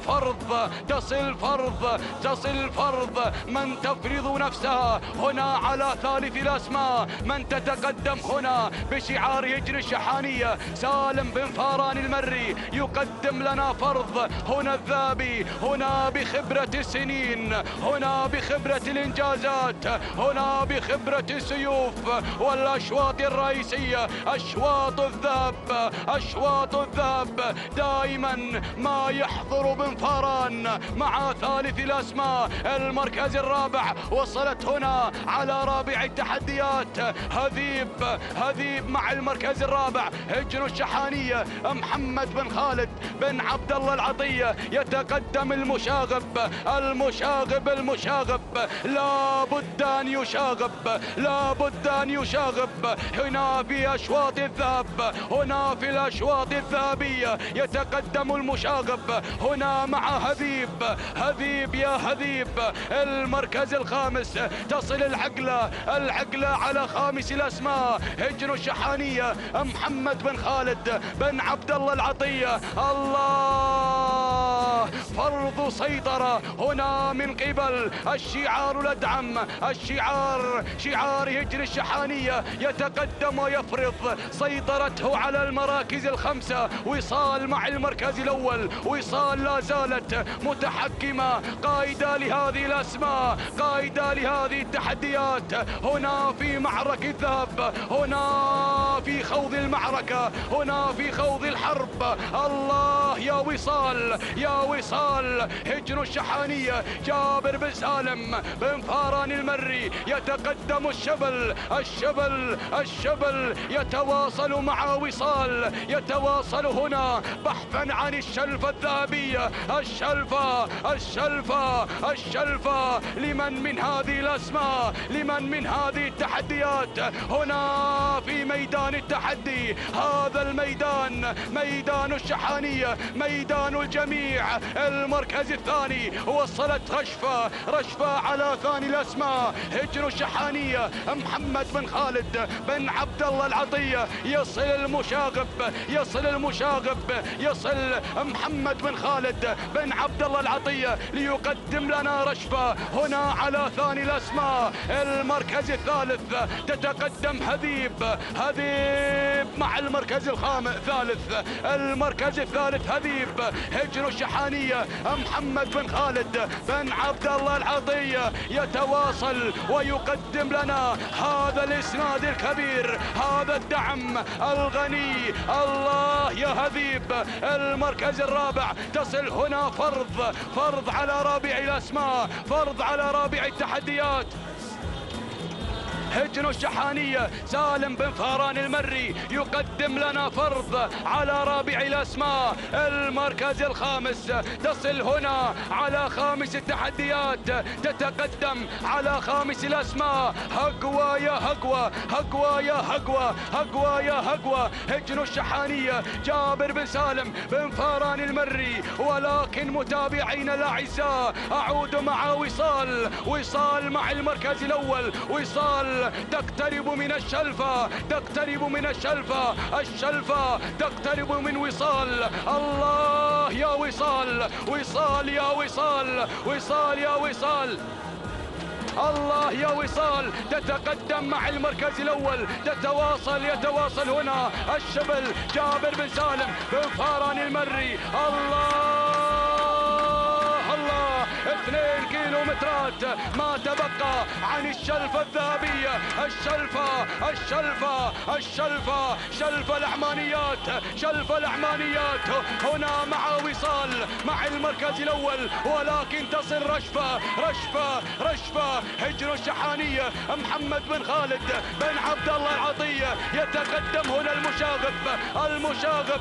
المشاغب يتواصل مع رشفة. المركز الثالث هذيب. هجن الشحانية محمد بن خالد بن عبد الله العطية. ولكن وصال الله يا وصال، الله يا وصال، تتقدم مع المركز الأول. يتقدم هنا الشبل جابر بن سالم بن فاران المري، يتقدم 1500 متر، 1500 ما تبقى عن الشلفة يا وصال، ما تبقى عن الشلفة يا الشبل. الله الله، ولكن تصل رشفة مع المركز الثاني. هجن الشحانية محمد بن خالد بن عبد الله العطية، وصل المشاغب، ولكن وصال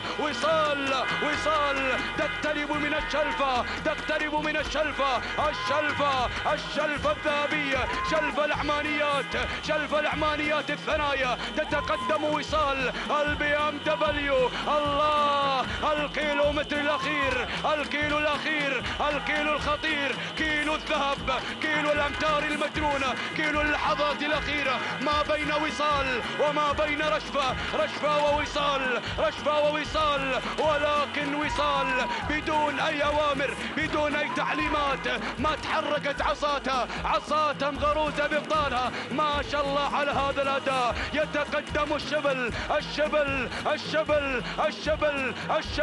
على بوابة العز. التقينا ونال الفخر في كل النواحي. أيادي في سماء العز تشكر، ومجهود تكلل بالنجاح على شوط يرافقه التميز، ينافس جريه سرع الرياح، وفيه من المودة ما يبرهن تلاحمنا على درب الفلاح. انطلقت وصال تحاكي الشلفة والشلفة تحاكي وصال. الله يا وصال، الشبل هنا الشعار الأدعم يتقدم مع وصال. جابر بن سالم بن فاران المري يقدم لنا وصال. الشلفة مع وصال، الشلفة مع الشعار الأدعم، الشلفة معك يا الشبل. سلام يا وصال، سلام يا الأدعم، سلام يا وصال. يا الشبل مشكور، جابر بن سالم بن فاران المري من قدم لنا وصال هنا في شوط الشلفة الذهبية مع وصال. التوقيت في خطر. تهانينا والناموس على هذا الفوز والانتصار. وأيضا وصلنا خبر أنها من إنتاج أم الزبار. سلام يا محمية أم الزبار، سلام على هذا الإنتاج النادر، الإنتاج الفريد من نوعه. تهانينا والناموس. المركز الثاني رشفة هجن الشحانية. المركز الثالث حبيب هجن الشحانية. المركز الرابع وصلت هقوة هجن الشحانية. المركز الخامس فرض هجن الشحانية. متابعينا مشاهدينا الأعزاء، تهانينا والناموس للشعار الأدعم، شعار هجن الشحانية على انتزاع وصال هنا للشلفة الذهبية، وأيضا أنها من محمية أم الزبار. تهانينا والناموس وسلام يا أم الزبار، سلام على هذا الإنتاج الفريد من نوعه. التوقيت الزمني ساعة وصول وصال من حققت الشلفة الذهبية لهجن الشحانية، وأيضا التوقيت الأفضل مع وصال ومن قدم لنا وصال جابر بن سالم بن جابر بن فاران المري الشبل المضمرين. من قدم لنا وصال هنا في شوط الشلفة الذهبية، شلف العمانيات. ثانينا والناموس. التوقيت الزمني 12 دقيقة 5 ثواني 26 جزء من الثانية. تهانينا والناموس. المركز الثاني وصلت رشفة هجن الشحانية محمد بن خالد بن عبد الله العطية. التوقيت الزمني 12 دقيقة 11 ثانية 39 جزء من الثانية. تهانينا والناموس. المركز الثالث حبيب من حققت ثالث الأسماء بشعار هجن الشحانية، ومن قدم لنا هبيب محمد بن خالد بن عبد الله العطية. التوقيت الزمني توقيت هبيب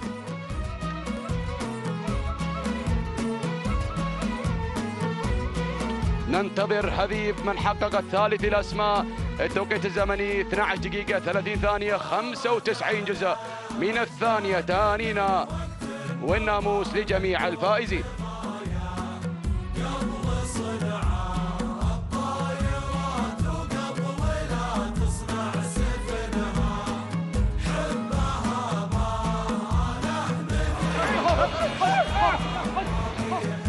بسم الله الرحمن الرحيم. بسم الله نبدأ وبه نستعين ومنه دوما نطلب التوفيق والسداد والنجاح. مشاهدينا الكرام متابعينا في كل مكان، أسعد الله مساءكم بكل خير وبركة. نرحب بكم في رموز هذا المساء ومنافساته القوية الخاصة بهذه الأشواط المفتوحة، الخاصة بشعارات أصحاب السمو والشيوخ والسعادة. على بركة الله مشاهدينا الكرام، ينطلق رابع أشواطنا بعد أن تابعنا الأشواط الرئيسية، بعد أن تابعنا زلزلة والزاك. من انتزعت الأشواط المفتوحة نهني هجن الشقب، والثانية لسعيد بن عبد الهادي الشهواني، وأتت وصال لتنتزع الشوط الرئيسي الخاص بالعمانيات، لتهدي هجن الشحانية وانتاج أم الزبار هذا الناموس والتوقيت المميز. وأيضا رشفة من حصلت على المركز الثاني من انتاج أم الزبار في شوط العمانيات. على بركة الله مشاهدينا الكرام، ينطلق رابع رموزنا في هذه الأمسية ضمن هذا المهرجان، مهرجان المؤسس، في منافسات قوية وتحدياتنا على أرضية ميدان الشحانية. الخنجر الذهبي للقعدان العمانيات الثنايا. تبدأ هذه الرحلة وتبدأ هذه الأسماء، والكل يتابع ويراقب ويشاهد قناة الريان. أعود هنا وأتابع وأسير مباشرة مع الذيب على البداية لهجن الشحانية. من يبدأ بهذه الانطلاقة، من يتواجد على الصدارة؟ هنا الذيب مع أول المراكز بمتابعة الشبل جابر بن سالم بن فهران. من قدم لنا وصال في شوط العمانيات البكار، من استطاعت أن تنتزع الشلفة الذهبية والتوقيت الأفضل 12 دقيقة و5 ثواني. توقيت مميز سجل مع وصال. تهانينا لهذه المؤسسة العملاقة ولإنتاج أم الزبار، الإنتاج الفاخر. هنا أتابع الذيب على البداية، بينما ضيف القادم مع ثاني المراكز لهجن الشحانية يتابع في التضمير محمد بن خالد العطية. ثالث الأسماء وصل السالمي القادم مع ثالث المراكز لهجن الشحانية يتابع في التضمير محمد بن خالد العطية. بينما القادم وصل بعدي لهجن الشحانية بمتابعة المشاغب محمد بن خالد العطية. خامس الأسماء وصل الراوي، أحد الأسماء القوية القادم مع خامس المراكز لهجن الشحانية يتابع في التضمير سالم بن فهران المري، يتقدم مع خامس الأسماء. الله، الأسماء الخمس الأولى الباحثة عن الرمز الغالي، خنجر القعدان العمانيات. الله التحديات، ولكن أتابع فشت الديبل القادم لهجن الشقب. يتقدم بن جبران، يتقدم البطل سالم بن جابر بن جبران، يقدم فشت الديبل هنا مع هذه الأسماء المتقدمة والمنطلقة في هذا الشوط. ولكن البداية المسار الأول يحمل لنا هناك، يحمل لنا ضيف على مقدمة الشوط، ضيف ينطلق في هذا التحدي لهجن الشحانية بالمسار الأول. يتقدم ويقود هذه الأسماء الأسماء المتواجدة هنا ضيف لهجن الشحانية يتابع في التضمير محمد بن خالد العطية مع أول المراكز، بينما وصول من الذيب مع ثاني المراكز لهجن الشحانية بمتابعة جابر بن سالم بن فاران. ثنائية شحانية هناك على البداية على مقدمة الشوط، ولكن السالمي أحد الأسماء القوية المتواجدة في هذا الشوط لهجن الشحانية بمتابعة المشاغب محمد بن خالد العطية. ولكن أتابع الاسم القادم، وصل فشت الديبل، اسم قوي ولامع يتقدم في هذه اللحظات لهجن الشقب بمتابعة سالم بن جابر بن جبران، يتقدم من مركز إلى مركز.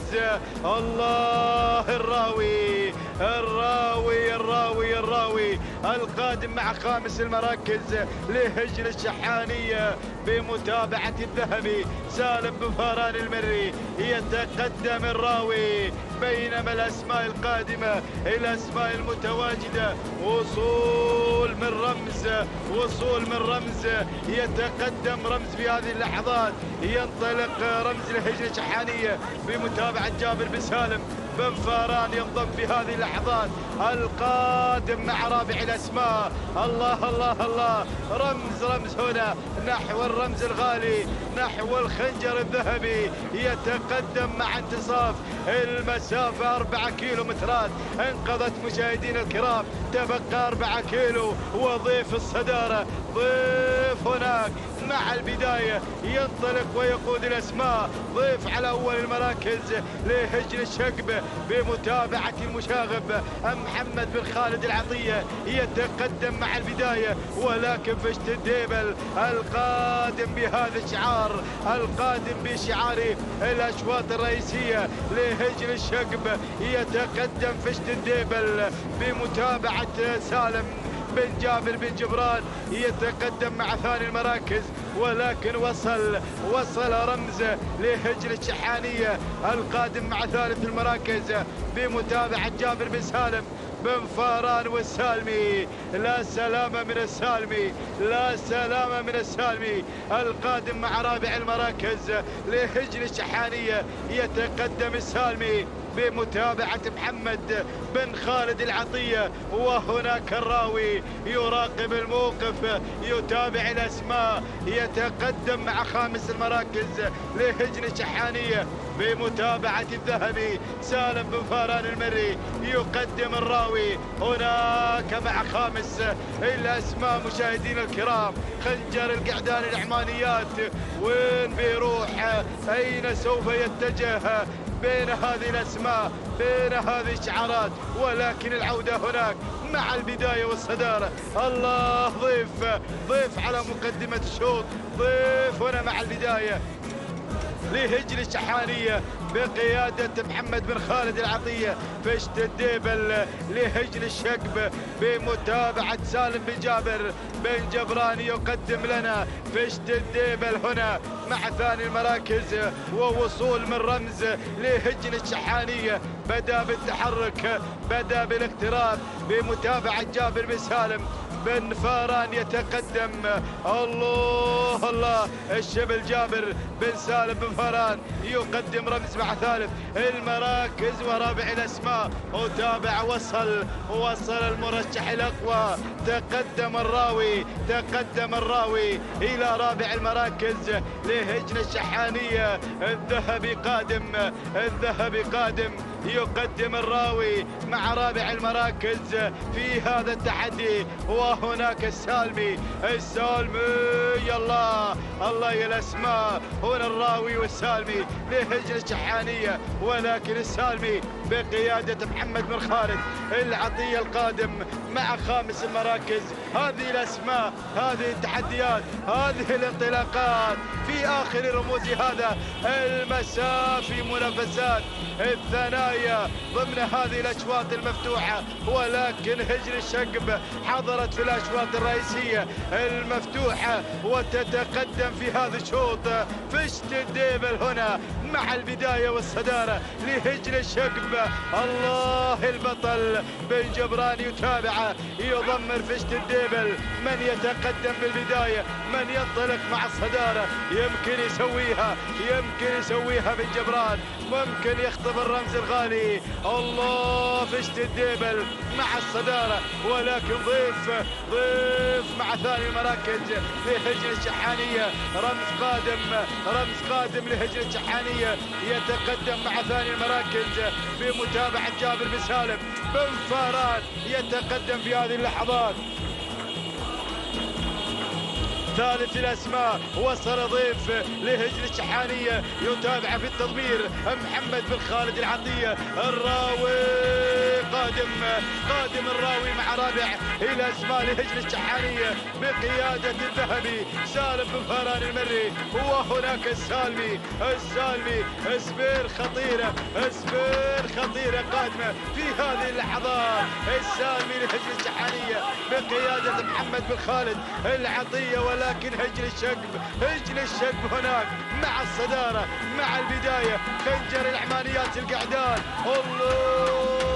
الله فشت الديبل مع البداية لهجن الشقب. سالم بن جابر بن جبران يتقدم، يقود فشت الديبل هنا مع البداية والصدارة، ولكن رمز قادم في هذه اللحظات لهجن الشحانية. ينطلق يغير مع الكيلو الأخير، الكيلو الخطير. رمز نحو الرمز الغالي، نحو الخنجر. الله الشبل يقدم لنا رمز بعد أن قدم لنا وصال في الشوط الماضي، ولكن السالمي ما منا سلامة السالمي القادم مع ثاني المراكز. وهناك ضيف مع ثالث الأسماء لهجن الشحانية بقيادة محمد بن خالد العطية، ولكن غادر رمز بالرمز الغالي، رمز العمانيات في القعدان. هنا مع رمز لهجن الشحانية، رمز مع شوط العمانيات. الله الشبل من يقدم لنا رمز بعد أن قدم لنا وصال في شلف الإبكار. يقدم لنا رمز في هذا الشوط، الرمز الغالي مع رمز. سجلوه ودونوه، ومشكور يا الشبل من قاد رمز إلى بر الأمان، من قاد رمز لخطف الخنجر الذهبي. الله رمز مع اللحظات الأخيرة. تهانينا والناموس لهجن الشحانية، والثانية للشبل جابر بن سالم بن فاران على حصول على رمز القعدان العمانيات. هنا مع لحظات الوصول تهانينا والناموس. المركز الثاني وصل السالمي لهجن الشحانية بمتابعة محمد بن خالد العطية. ثالث المراكز كان الوصول من فشت الديبل لهجن الشق. رابع المراكز وصل ضيف لهجن الشحانية. وخامس المراكز وصل مشاهدينا الكرام الراوي لهجن الشحانية. هكذا كانت النتيجة مشاهدينا متابعينا الكرام مع رابع رموز هذا المساء. رمز القعدان العمانيات ذهب مع رمز مهديا هجن الشحانية وشعارها الأدعم الكبير. رموز أيضا العمانيات بقيادة الشبل جابر بن سالم بن فاران قدم لنا وصال في شوط الإبكار، وقدم رمز في الشوط الماضي. تهانينا والناموس لهجن الشحانية، والثانية للشبل جابر بن سالم بن فاران. هنا رمز ولحظة وصوله إلى خط النهاية 12 دقيقة 23 ثانية 76 جزء من الثانية. تهانينا والناموس لهجن الشحانية، والثانية للشبل جابر بن سالم بن فاران. ثاني المراكز وصل مشاهدينا الكرام، كان الوصول من المركز الثاني. نتابع لحظات وصول المركز الثاني وتوقيت الزمني. وصل السالمي لهجن الشحانية، وأيضا كان في القيادة والمتابعة المشاغب محمد بن خالد العطية من قدم لنا السالمي في هذا الشوط ب 12 دقيقة 32 ثانية 65 جزء من الثانية تهانينا والناموس لهجن الشحانية، والثانية أيضا للمشاغب محمد بن خالد العطية. بشت الديبل وصل في ثالث المراكز ب 12 دقيقة 35 ثانية 40 جزء من الثاني. تهانينا والناموس لهجن الشقب، والثانية لسالم بن جابر بن محسن بن جبران. تهانينا والناموس للجميع.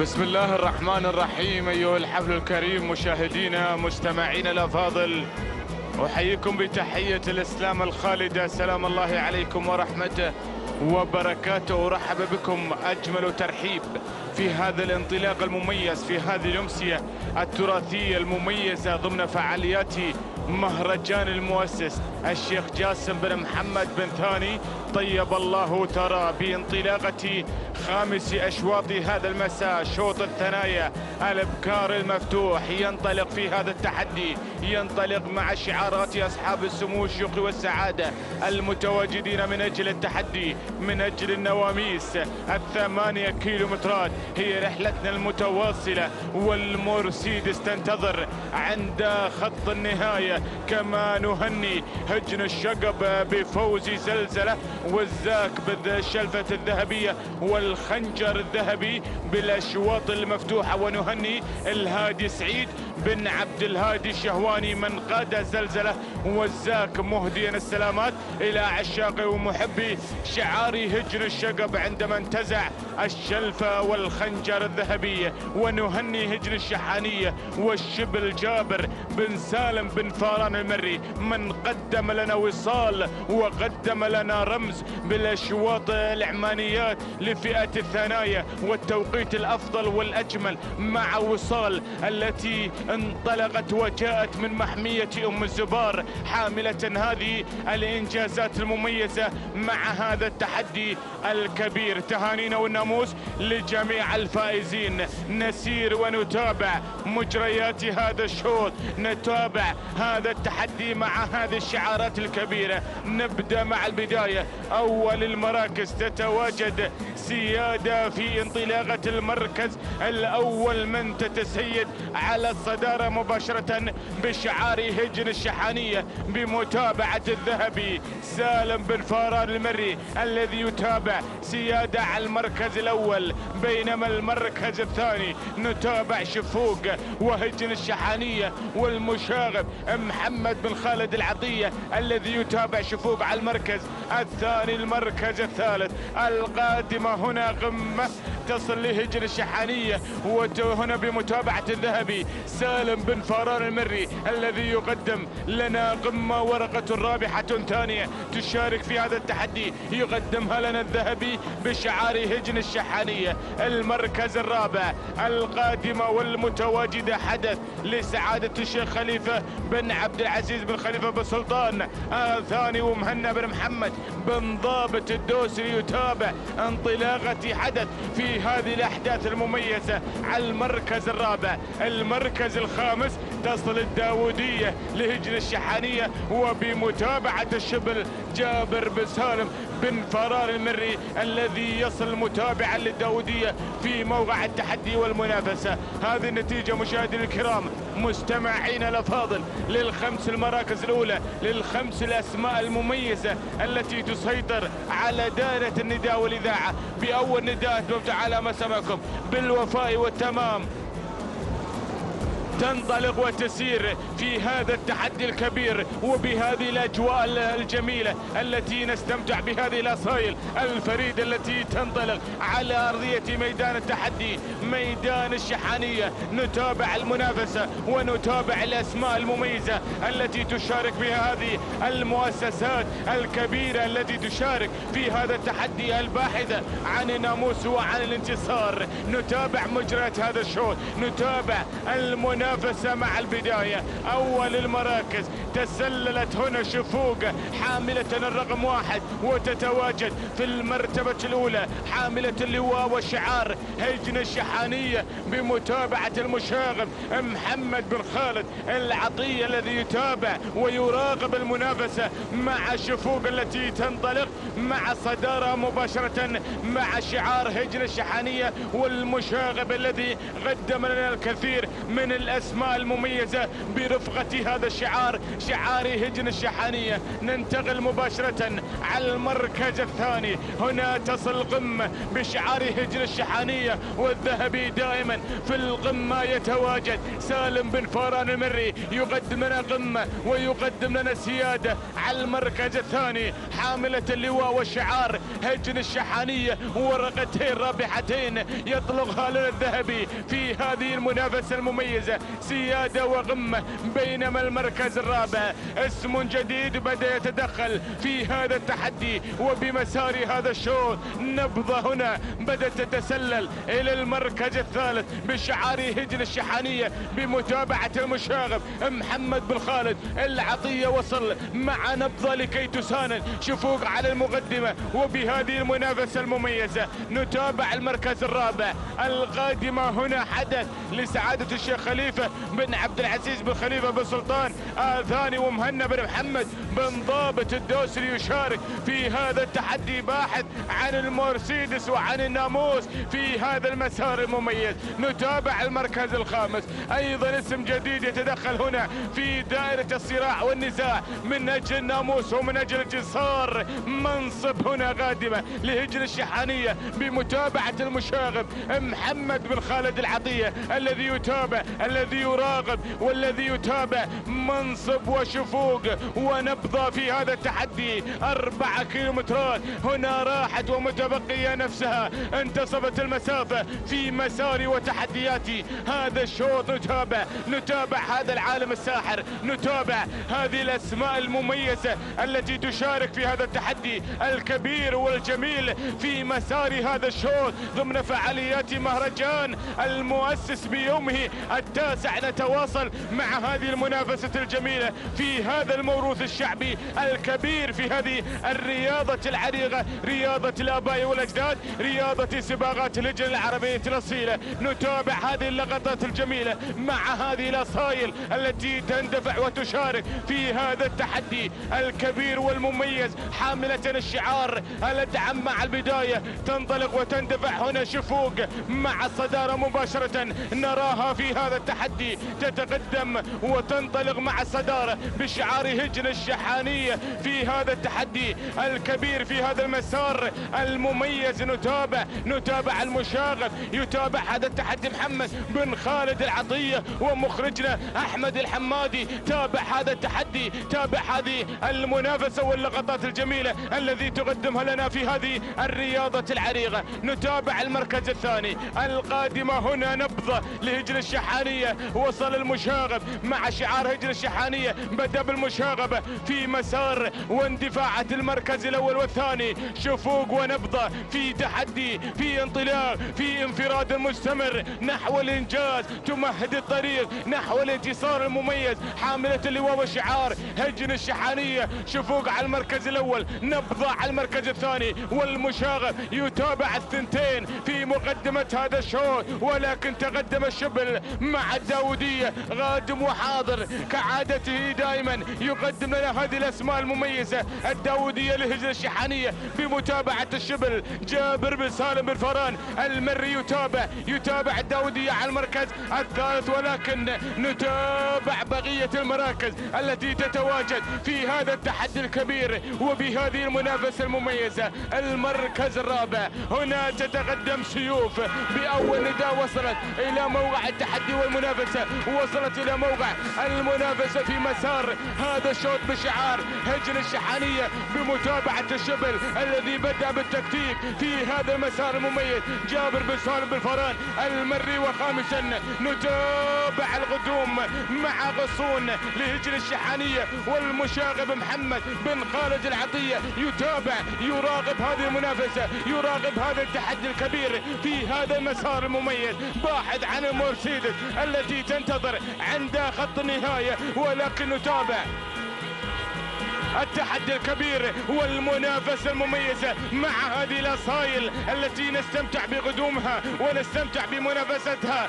المميزة على أرضية ميدان التحدي، ميدان الشحانية، في هذه الأجواء الجميلة وبهذه المنافسات المميزة. وصل الشبل إلى المشاغب، وصل الشبل مع السيوف التي انطلقت في هذا المسار المميز والجميل، ولكن البداية ما زالت مع الشفوف، ما زالت في هذا التحدي الكبير، ولكن نرى غصون يا غصون هنا بدأت تنطلق في هذا التحدي الكبير، في هذا المسار المميز بشعار هجن الشحانية بمتابعة المشاغب محمد بن خالد العطية. يتابع غصون ونبضة وشفوق والشبل مع سيوف حاملة اللواء وشعار هجن الشحانية. 1500 متر تفصلنا عن ناموس هذا الشوط وعن المرسيدس التي تنتظر عند خط النهاية. من هو سعيد الحظ الذي سوف يذهب بالمرسيدس؟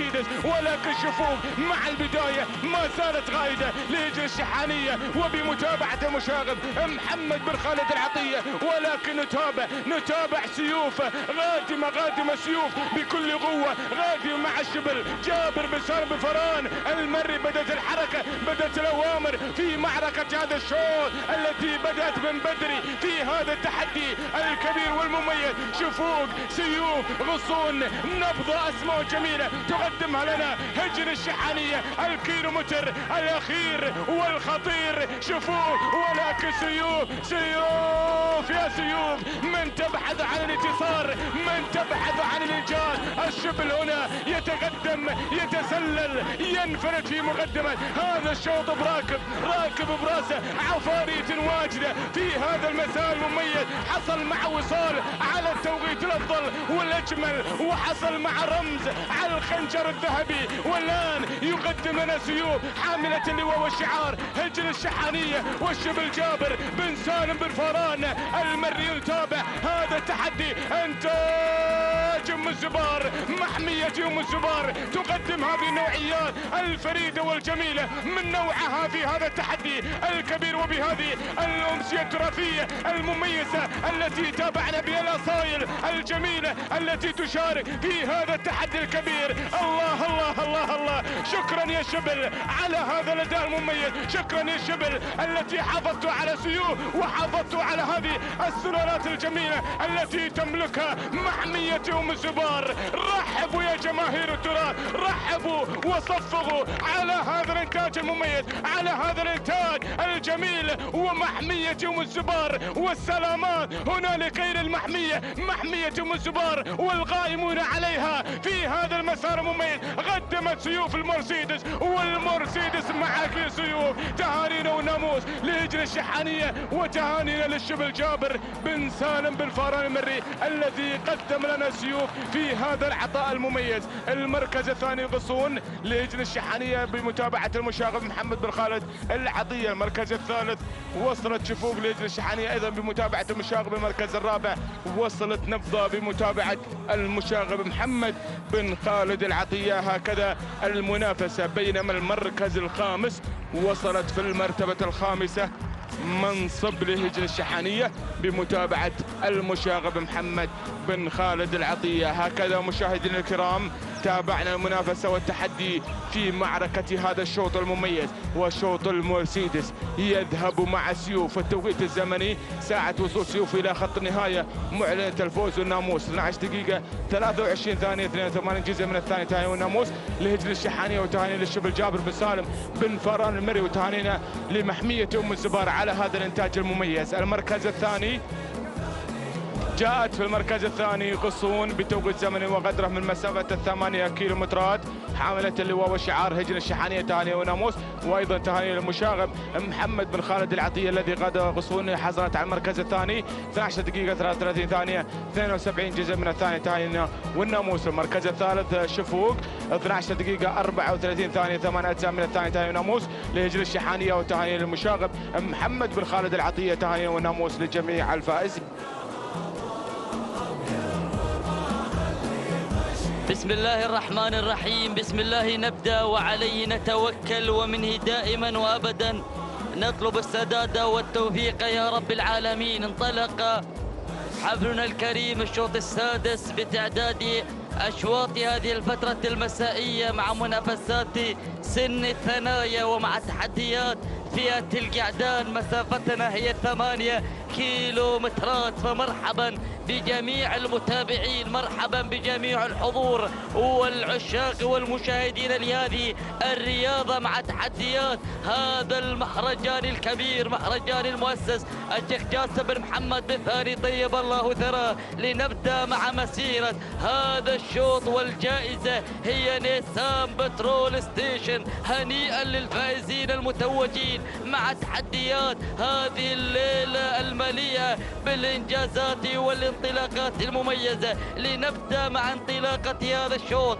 لنتابع الحامل الرقم 1 المتواجد على المركز الأول. ومع البداية يتواجد برزان ليبدأ بالمبارزة مبكرا مع انطلاقة نحو المركز الأول. يحمل لنا شعار هجن الشحانية. يتابع محمد بن خالد العطية من يقدم لنا أيضا المشاكب ويقدم لنا مسيرته على البداية. المركز الثاني يحضر نفس الشعار نفس المضمر مع تقدم متوحد المتواجد على المركز الثاني. لكن أرى خطاف من قبل المركز الثاني من قبل الوعب من وصل وتقدم نحو المركز الثاني. تعود ملكية الوعب لهجن الشحانية بمتابعة جابر بن سالم بن فاران من قدم لنا وصال صاحبة التوقيت الأفضل في هذا المساء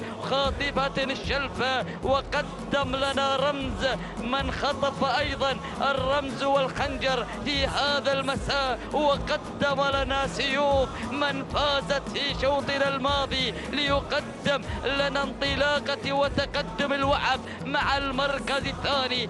المركز الثالث متوحد لحجن الشحانية بمتابعة محمد بن خالد العطية. والمركز الرابع نتابع معكم انطلاقة الخروف لسعادة الشيخ خليفة بن علي بن سعود بن عبد العزيز الثاني مع انطلاقة المركز الرابع. المركز الخامس التواجد من قبل سمير على المركز الخامس. تعود ملكية الهجن الشحانية بمتابعة محمد بن خالد العطية من يرافقه بعملية التضمير. هذا هو النداء الأول للأسماء الخمسة الأولى التي نشاهدها بتحدياتها بانطلاقاتها باندفاعاتها وبمسيرتها في لقطة جميلة على الكادر الأسفل ترصد لنا الأسماء الخمسة الأولى الحاضرة والخماسية الماسية من قبل هذه الأسماء القوية الحاضرة. لنعود بحضراتكم إلى البداية وإلى المركز الأول مع أول انقضاء 3 كيلومترات. لنبدأ مع مسيرة جديدة بالتحديات ومع مسيرة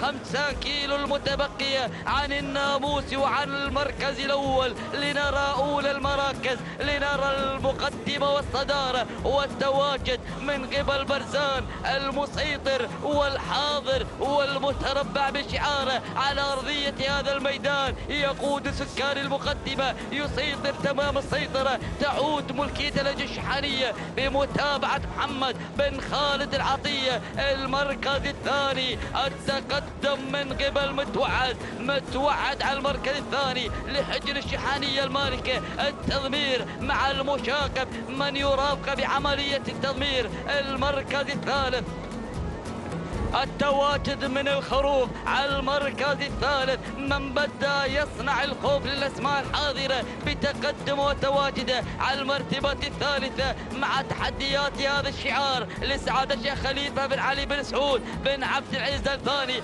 الحاضر والمنافس للأسماء الحاضرة والمنطلقة والباحثة عن الناموس. المركز الرابع نتابع معكم على رابع التحديات التقدم والوصول من من قبل أزمير. تعود الملكية لهج الشحانية. المتابعة مع محمد بن خالد العطية بعملية التضمير. المركز الخامس وصول فلج. وصل فلج، تقدم فلج من أول ندى يصل بهذه اللحظات من الأسماء الخطيرة المميزة الحاضرة بتحديات هذا الشعار. تعود الملكية لهج الشحانية. المتابعة مع جابر بن سالم بن فاران الباحث عن النقطة الرابعة في هذه الأمسية الحافلة بالإنجازات ومع هذه الانطلاقات. إذا هذا هو النداء الثاني للأسماء الخمسة الأولى المتقدمة والمتواجدة في مسيرة وتحديات شوطنا السادس. شوطنا السادس المليء بالحماس، بالمنافسة، بالقوة والتحديات. لنعود إلى البداية، لنعود إلى المقدمة، إلى المشاقب. المشاقب من يقدم لنا شعار هج الشحانية ويقدم لنا برزان على المركز الأول وعلى الصدارة، ومع البداية مقدما الإثارة للمتابع والعاشق ولجماهير هذا الشعار بتحدياته. المركز الثاني أتابع المرافق لبرزان بانطلاقته باندفاعته، يتواجد على ثاني التحديات متوعد. تعود الملكية لهج الشحانية والمتابعة مع محمد بن خالد العطية من يقدم لنا اسمين على المركزين الأول والثاني. المركز الثالث وصول مشاهدينا الكرام من قبل الخروف. تعود الملكية لسعادة شيخ خليفة بن علي بن سعود بن عبد العزيز الثاني مع تحديات المركز الثالث. المركز الرابع من اقترب وانتقل من مركزه الخامس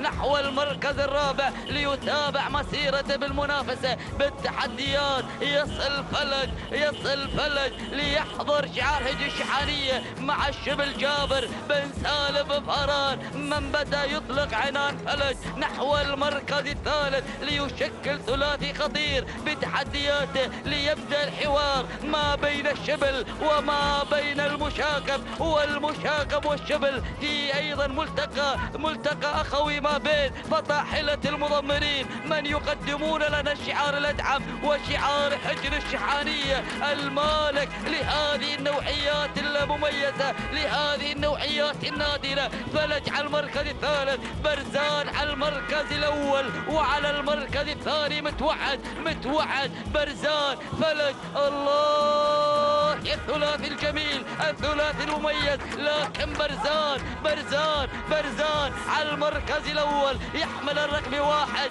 يحمل الرقم نمبر 1 ويبحث عن المركز الأول، يبحث عن النساء بترول ستيشن. الله يا حجر الشحانية والمشاقب من يتابع لنا انطلاقة برزان. المركز الثاني يتواجد متوحد على المركز الثاني ومع ثالث تحديات برفقة المشاقب بعملية التضمير بملكية حجر الشحانية. المركز الثالث التقدم من قبل فلج. على المركز الثالث تعود الملكية لهج الشحانية بمتابعة جابر بن سالم بن فاران من يبحث عن النقطة الرابعة بتحديات هذا الشعار بمنافسة الأسماء. الله، اللقاء الجميل من قبل هذه الأسماء القوية. كيلوين عن الناموس، عن التتويج. برزان على المركز الأول، برزان على المقدمة، برزان متوعد برزان. فلج بدأت تتلاطم الأمواج مع هذه التحديات ومع المنعطف ما قبل الأخير نحو المنصة، نحو خط النهاية، نحو الناموس، نحو التتويج. وما زال برزان هو المسيطر، هو الحاضر كينجا للميدان على البداية وعلى المقدمة. يقود المقدمة، يسيطر على البداية، يحضر مع حضور الشعار الأدعم، حضور شعار هج الشحانية بمتابعة المشاقب من يقدم لنا برزان متوعد برزان متوعد وفلج متوعد برزان. المنافسة الثلاثية، المنافسة والتحديات المميزة ما بين الأسماء، ما بين الشعارات. بدأت الأمور تشتد خطورة بهذه اللحظات مع اقترابنا من لافتة 1200 من قبل الأسماء والتحديات ومن قبل الشعارات. بدأ التغيير من قبل متوعد المتواجد على البداية. الله يا فلج، فلج يا فلج يا فلج، بدأ فلج يحلق في الاتحاد مع الصدارة مع المقدمة، يقود الأسماء، بدأ يندفع نحو الناموس، نحو اختطاف السيارة، نحو اختطاف المركز الأول مع افتتاحية الكيلو متر الأخير. كيلو ملتهب بالمنافسة، ملتهب بالتحديات. هجن الشحانية الشبل جابر بن سالم بن فهران قدم لنا هذا المسمى، قدم لنا هذا الانطلاق. متوعد قادم، لكن فلج صامت مع تحديات أولى المراكز، مع تحديات البداية. يقدم العروض المميزة، يقدم الاندفاع الجميل مع تحديات المركز الأول ومع البداية.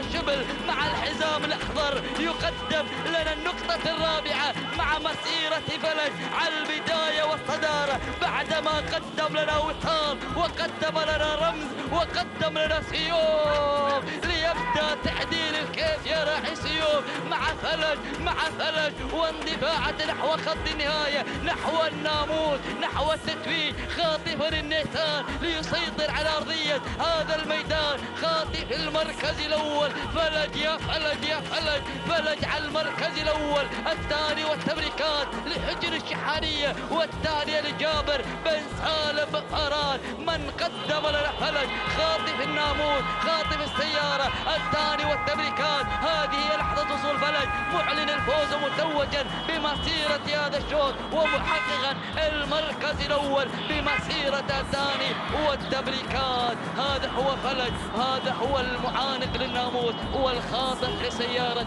هذا الشوط. المركز الثاني وصل متوعد على المركز الثاني هجن الشحانية مع محمد بن خالد العطية في التضمير. المركز الثالث شاهدنا المنافسة التي حضرت في هذا الشوط، وشاهدنا الانطلاق الجميل من قبل هذه الأسماء، وكان فلج هو المتوج وهو الخاطف لناموس هذا الشوط بتحدياته وانطلاقاته ليهدي شبل المضمرين النقطة الرابعة في هذه الفترة المسائية. ثالثا حامل الرقم 3 أزمير لهجن الشحانية. رابعا وصل شباب لهجن الشحانية. خامسا وصل الخروف لسعادة الشيخ خليفة بن علي بن سعود بن عبد العزيز الثاني. إذا مشاهدينا الكرام متابعينا الأعزاء، فلج ولحظة وصوله إلى خط النهاية معلنا متوجا بمسيرته وبتحدياته، خاطفا لسيارة هذا الشوط. توقيت الزمني 12 دقيقة 33 ثانية 58 جزء من الثانية.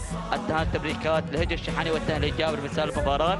المركز الثاني وصل متوعد حملنا الكريم، من خطف المركز الثاني من كان منافسا في تحدياته ومع منافساته. توقيت الزمني 12 دقيقة 43 ثانية 48 جزء من الثانية. تهان التبريكات لهجن الشحاني والتهان للمشايخ محمد بن خالد العطية. ثالثا كان الوصول من قبل أزمير، من حظى على المركز الثالث حامل الرقم 3، توج بالمركز الثالث بمسيرته وبتحدياته بعدما فاز فلج وفاز معنا متوعد. يحضر أزمير لهجن الشحانية مع المشايخ محمد بن خالد العطية. توقيت الزمني 13 دقيقة ثانيتين 74 جزء من الثانية. التهاني والتبريكات. شوط جديد، منافسة جديدة، تحديات مستمرة على أرضية ميدان التحدي مع منافسات السن الثنائي الابكار والشوط السابع. والزميل مسعود الحريري مواصلا معلقا على مجريات الشوط المنطلق.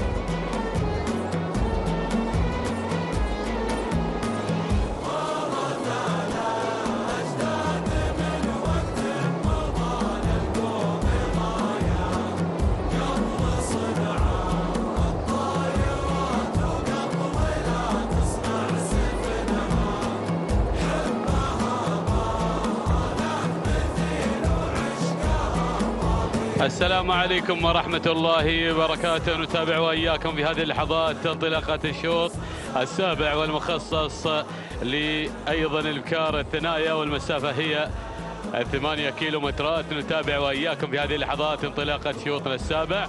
نتابع في هذه اللحظات جائزة هذا الشوط نيسان بترول ستيشن للفائز بالمركز الأول. نتابع هذه الابكار الثنايا. هنا نتابع المقدمة والصدارة مع المركز الأول ومع العليا لهجن الشحانية وبقيادة الذهبي سالم بن فهران المري مع المركز الأول مع العليا. بينما المركز الثاني نتابع المركز الثاني طلة لهجن الشحانية والشبل جابر بن سالم بن فهران المري من تألق في هذا المساء. نتابع أيضا هنا وصول ودخول في هذه اللحظات من اللي وصلت وتسللت بدورها اللي هي بيان لهجن الشحانية والمشاغب محمد بن خالد العطية. نتابع وإياكم في هذه اللحظات هذا الانطلاق والوصول مع بيان اللي بدأت تتسلل بدورها وتغير من مركز إلى مركز، بينما وصلتنا على المركز الثالث أنقرة لهجن الشحانية والمشاغب محمد بن خالد العطية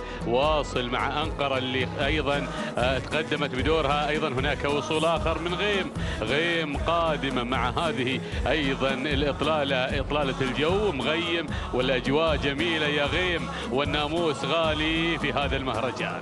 يا سلام يا سلام يا سلام، انطلاقة مسائية ولا أروع. نتابع شعار المشاغب في هذه اللحظات بشعار هجن الشحانية. ينطلق الثلاث اللي في مقدمة الشوط. هناك أيضا المقدمة مع بيان حملة الرقم 3 أنقرة على المركز الثاني، حملة الرقم 1 وهنا غيم على المركز الثاني. في هذه اللحظات تتوسط المراكز مع غيم. الله يا سلام، بينما المركز الرابع نتابع في هذه اللحظات الوصول مع ايضا اللي واصل طله لهجن الشحانيه ومع ايضا قدوم هنا في هذه اللحظات الشبل جابر بن سالم بن فهران المري مع المركز الرابع والمركز الخامس. نتابع هجن الشحانيه هنا مع العليا وبقياده سالم بن فهران المري مع المركز الخامس. في هذه اللحظات نتابع هذه الأسماء وما خلف الخمس المراكز الأولى من أسماء قادمة. نتابع مع هذا الأداء والتقدم في هذه اللحظات. نتابع في هذا الاندفاع ونتابع وإياكم هنا الانطلاق. نتابع المقدمة والصدارة.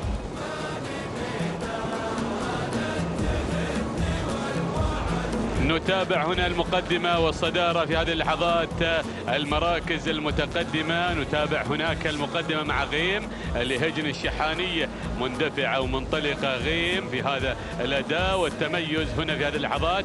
نتابع هناك الأسماء بينما المركز الثاني شوفوا هناك اللي هي بيان على المركز الأول من الجانب الأيمن، بينما أيضا غيم متواجدة هنا مع الجانب الأيسر. نتابعها لهجن الشحانية والمشاغب محمد بن خالد العطية. المركز الثالث أنقرة لهجن الشحانية والمشاغب محمد بن خالد العطية أيضا متواجد لدى أيضا أنقرة. هنا نتابع مع المركز الثالث. المركز الرابع نتابع طلة لهجن الشحانية وبقيادة الشبل جابر بن سالم بن فهران المري مع المركز الرابع. المركز الخامس نتابع هنا العليا لهجن الشحانية والذهبي سالم بن فهران المري. يا سلام يا سلام، الله على هذا الأداء والتميز المسائي. وش رايك أنت يا صالح العيدة أيضا برفقتها بالقرب من هذه الخمس المتواجدة. نتابع ويتابع صالح بن ناصر العيدة هنا جنبا إلى جنب لهذا الشعار العملاق.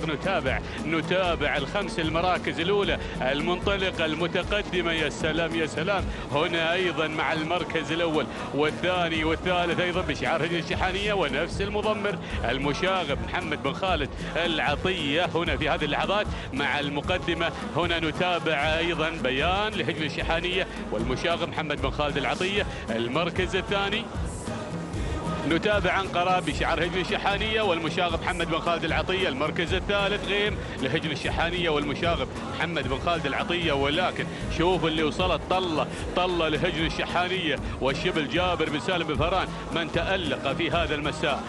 تألق أيضا بانتزاع الرموز. يا سلام، بينما أرى الوصول في هذه اللحظات اللي وصلت اللي قادمة هنا وأول ندى الحذرة لهجن الشحانية والشبل جابر بن سالم بن فهران. المركز الخامس نتابع التغيير أيضا في هذه اللحظات. الجذابة واصلة، الجذابة غيرت على المركز الخامس. نتابعها بشعار هجن الشحانية والشبل جابر بن سالم بن فهران المري مع المركز الخامس. تغير على المركز الرابع في هذه اللحظات وتنطلق مع رابع المراكز. المركز الخامس هناك طلة لهجن الشحانية والشبل جابر بن سالم بن فهران المري. نشاهد وإياكم هنا انطلاقتنا في هذه اللحظات واندفاعة هذا السن سن الثنايا والمسافة 8 كيلومترات. وبيان في المقدمة، بيان بالمركز الأول، بيان في مقدمة هذا الشوط. نتابع بيان المنطلقة هنا في هذه اللحظات مع المركز الأول. وفي المقدمة بيان اللي على المقدمة نتابعها منطلقة ومندفعة في هذه اللحظات هنا مع المقدمة والمركز الأول. نتابعها في هذه اللحظات بالمقدمة بيان لهجن الشحانية وبقيادة المشاغب محمد بن خالد العطية. يا سلام يا سلام.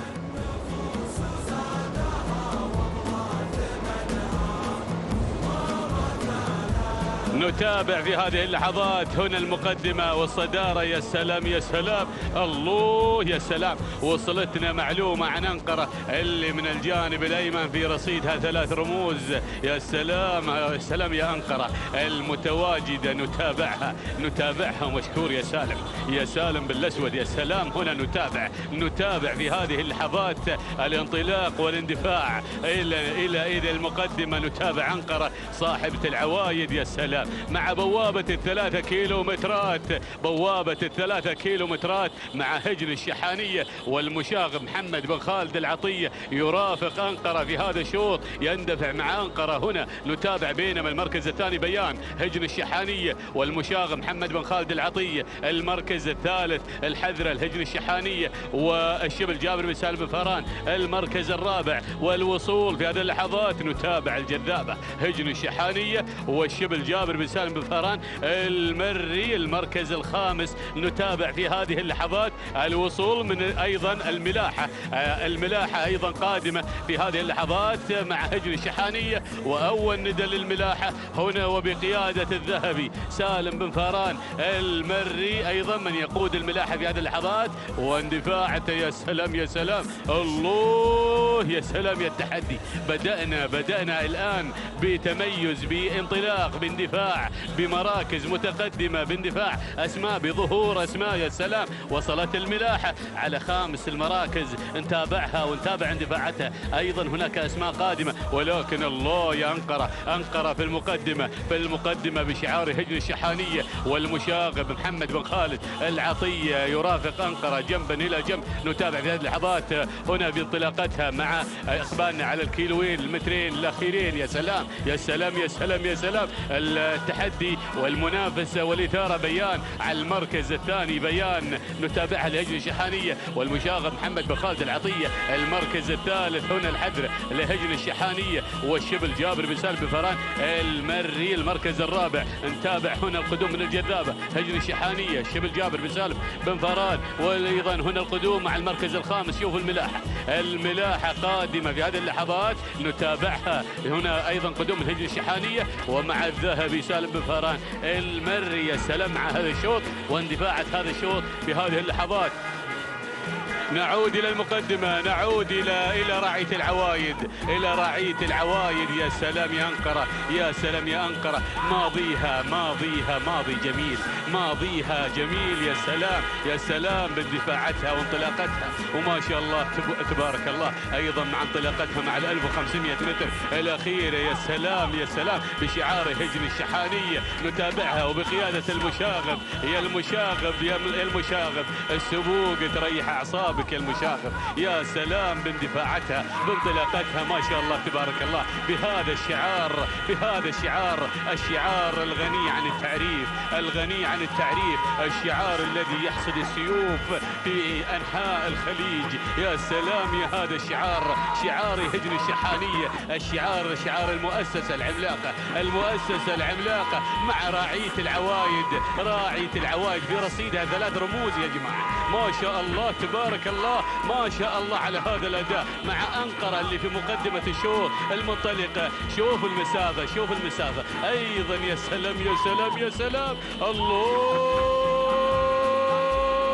الله يا أنقرة. أنقرة مع الحزام الأخضر. أنقرة بدأت تغادر الجميع، بدأت تغادر الجميع. سلام المركز الثاني، شوفوا اللي قادمة مع المركز الثاني هناك، ولكن وين المركز الثاني؟ وين؟ يا سلام يا سلام. باي باي باي باي للجميع، باي باي مع أنقرة صاحبة العوايد. يا سلام، من ليس أيضا له ماضي ليس له حاضر. يا سلام، هنا أيضا باندفاعتها بانطلاقتها. يا سلام يا سلام، هنا اندفاعة أنقرة الهجن الشحانية. ومشكور يا أبو خالد، مشكور. لا تقول لها شيء يا أبو خالد، لا تقول لها شيء. هذه أنقرة صاحبة العوايد، عليها الرقم 1 وهي تحب المركز الأول بشعار هجن الشحانية. سلام لهجن الشحانية وأيضا لأنقرة المتميزة دائما وأبدا. كلنا نعطيها الإشارة، إشارة الصح مع فوزها وأيضا أدائها المتميز بدون أي تعليمات تذكر على أنقرة. سلام يا أنقرة، سلام سلام لهجن الشحانية وسلام لأبو خالد محمد بن خالد العطية. شكرا شكرا يا أبو خالد على هذا الأداء وأدائها. ولكن شوفوا بيان قادمة في هذه اللحظات. يا سلام يا سلام الله. ولكن أنقرة بدون أي تعليمات تذكر عليها. سلام هجن الشحانية، سلام لهجن الشحانية، والسلام والتحية والاحترام مع أنقرة ومع محمد بن خالد العطية. المركز الثاني بيان لأيضا هجن الشحانية والمشاغب محمد بن خالد العطية. المركز الثالث من تصل هذه اللحظات اللي هي الحذرة لهجن الشحانية والشبل جابر بن سالم بن فاران المري. نتابع في هذه اللحظات المركز الرابع، المركز الرابع. نتابع في هذه اللحظات الوصول من المركز الرابع اللي وصلت هناك الجذابة لهجن الشحانية والشبل جابر بن سالم بن فاران. المركز الخامس في هذه اللحظات. نتابع المركز الخامس،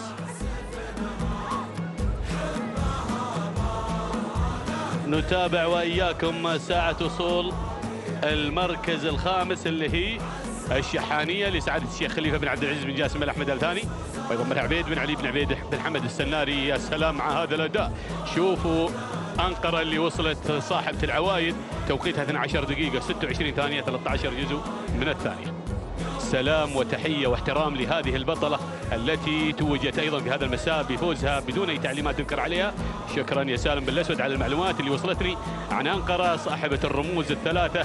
أيضا نتابع أيضا وصول بيان هنا لهجن الشحانية والتهنئة موصولة أيضا للمشاغب محمد بن خالد العطية على فوزها 12 دقيقة 27 ثانية 7 أجزاء من الثانية. تهانينا والناموس على هذا الفوز مع المركز الثاني. بينما وصلت على المركز الثالث الحذرة لهجن الشحانية.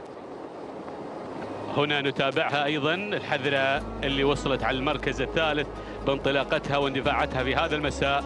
نتابع لحظات وصول الحذرة إلى خط النهاية معلنها الفوز والناموس توقيتها 12 دقيقة 37 ثانية 75 جزء من الثانية. تهانينا لهجن الشحانية والتهنئة موصولة لأيضا الشبل جابر بن سالم بن فاران المري.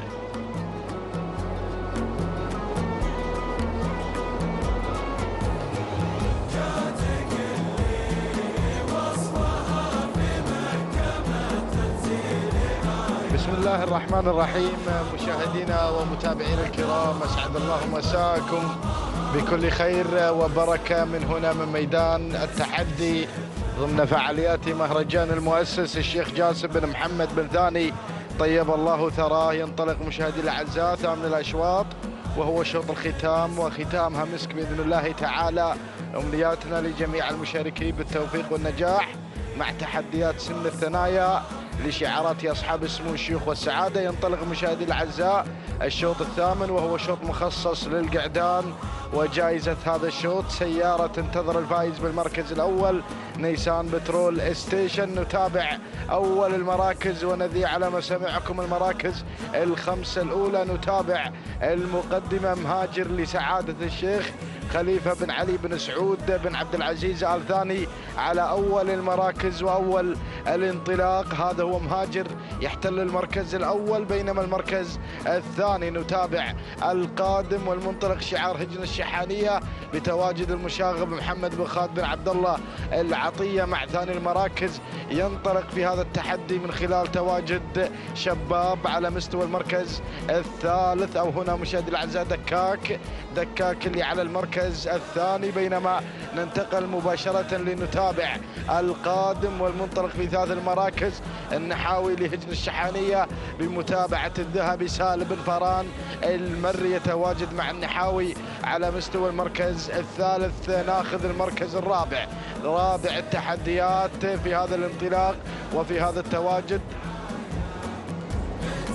شعار هجن الشحانية يأتي من خلال هذا التحدي والانطلاق في هذا التحدي مع مدوخ لهجن الشحانية بمتابعة الذهبي سالم بن فران المري، بينما المركز الرابع والخامس، المركز الخامس في هذا الوصول والانطلاق. مشاهدي الأعزاء نتابع الوصول في هذه اللحظات والانطلاق، نتابع على مستوى المركز الخامس الوصول في هذا التحدي.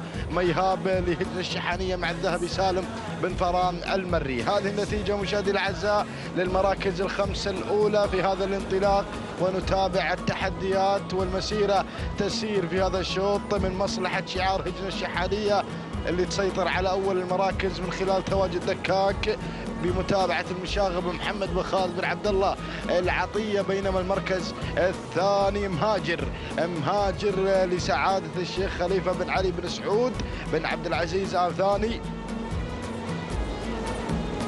ينطلق شعاره في ثاني المراكز وثالث التحديات النحاوي لهجن الشحانية بمتابعة الذهبي سالم بن فران المري، بينما مدوخ في المركز الثالث أو الرابع، المركز الرابع مدوخ يحمل شعار هجن الشحانية بمتابعة الذهبي سالم بن فران المري. وخامس المراكز نجد ميهاب لهجن الشحانية ومتابعة الذهبي سالم بن فران المري. هذه النتيجة للمراكز الخمسة الأولى في هذه الرحلة الطويلة ومسافة 8 كيلومترات، والرقص مع الكبار في هذه المسافة الطويلة في هذه الأمسية الرائعة، أمسية ميدان التحدي التي نتابع من خلالها منافسة كبيرة بين شعارات أصحاب السمو الشيوخ والسعادة.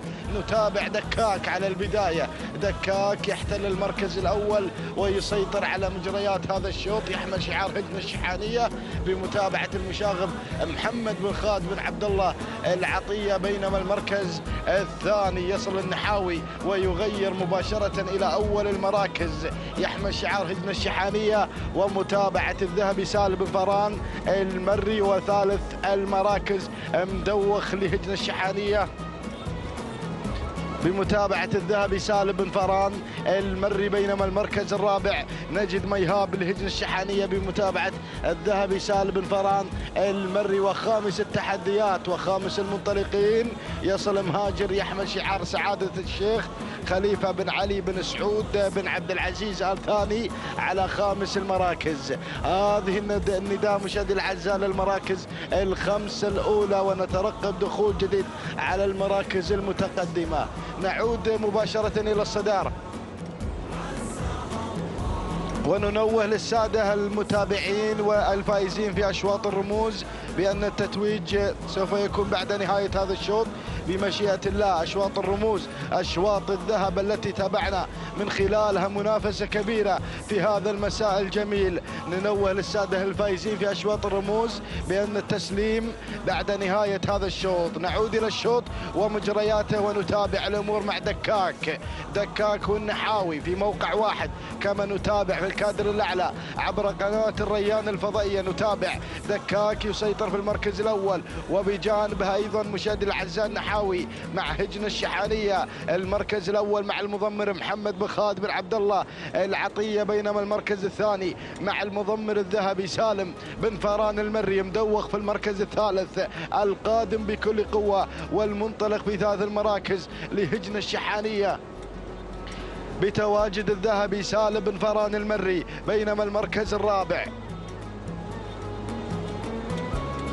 نتابع ميهاب لهجن الشحانية بمتابعة الذهبي سالم بن فران المري. وخامس التحديات خداع، يصل خداع لأول إذاعة له في هذا الشوط، يحمل شعار هجن الشحانية ومتابعة الذهبي سالم بن فران المري. هذه النتيجة مشاهدي الأعزاء للمراكز الخمسة الأولى، والأمور لا زالت مع دكاك دك الميدان وانطلق بشعار هجن الشحانية، الشعار الأدعم على البداية والصدارة، يحمل شعار هجن الشحانية بمتابعة المشاغب محمد بن خالد بن عبد الله العطية، ولكن النحاوي غير في هذه اللحظة. النحاوي مشاهدينا الأعزاء قطع المسافة 5 كيلومترات ويتبقى 3 كيلومترات الذهبي. سالم بن فاران المري يتابع النحاوي بشعار هجن الشحانية على البداية، بينما المركز الثالث وصل في هذا الانطلاق ميهاب لهجن الشحانية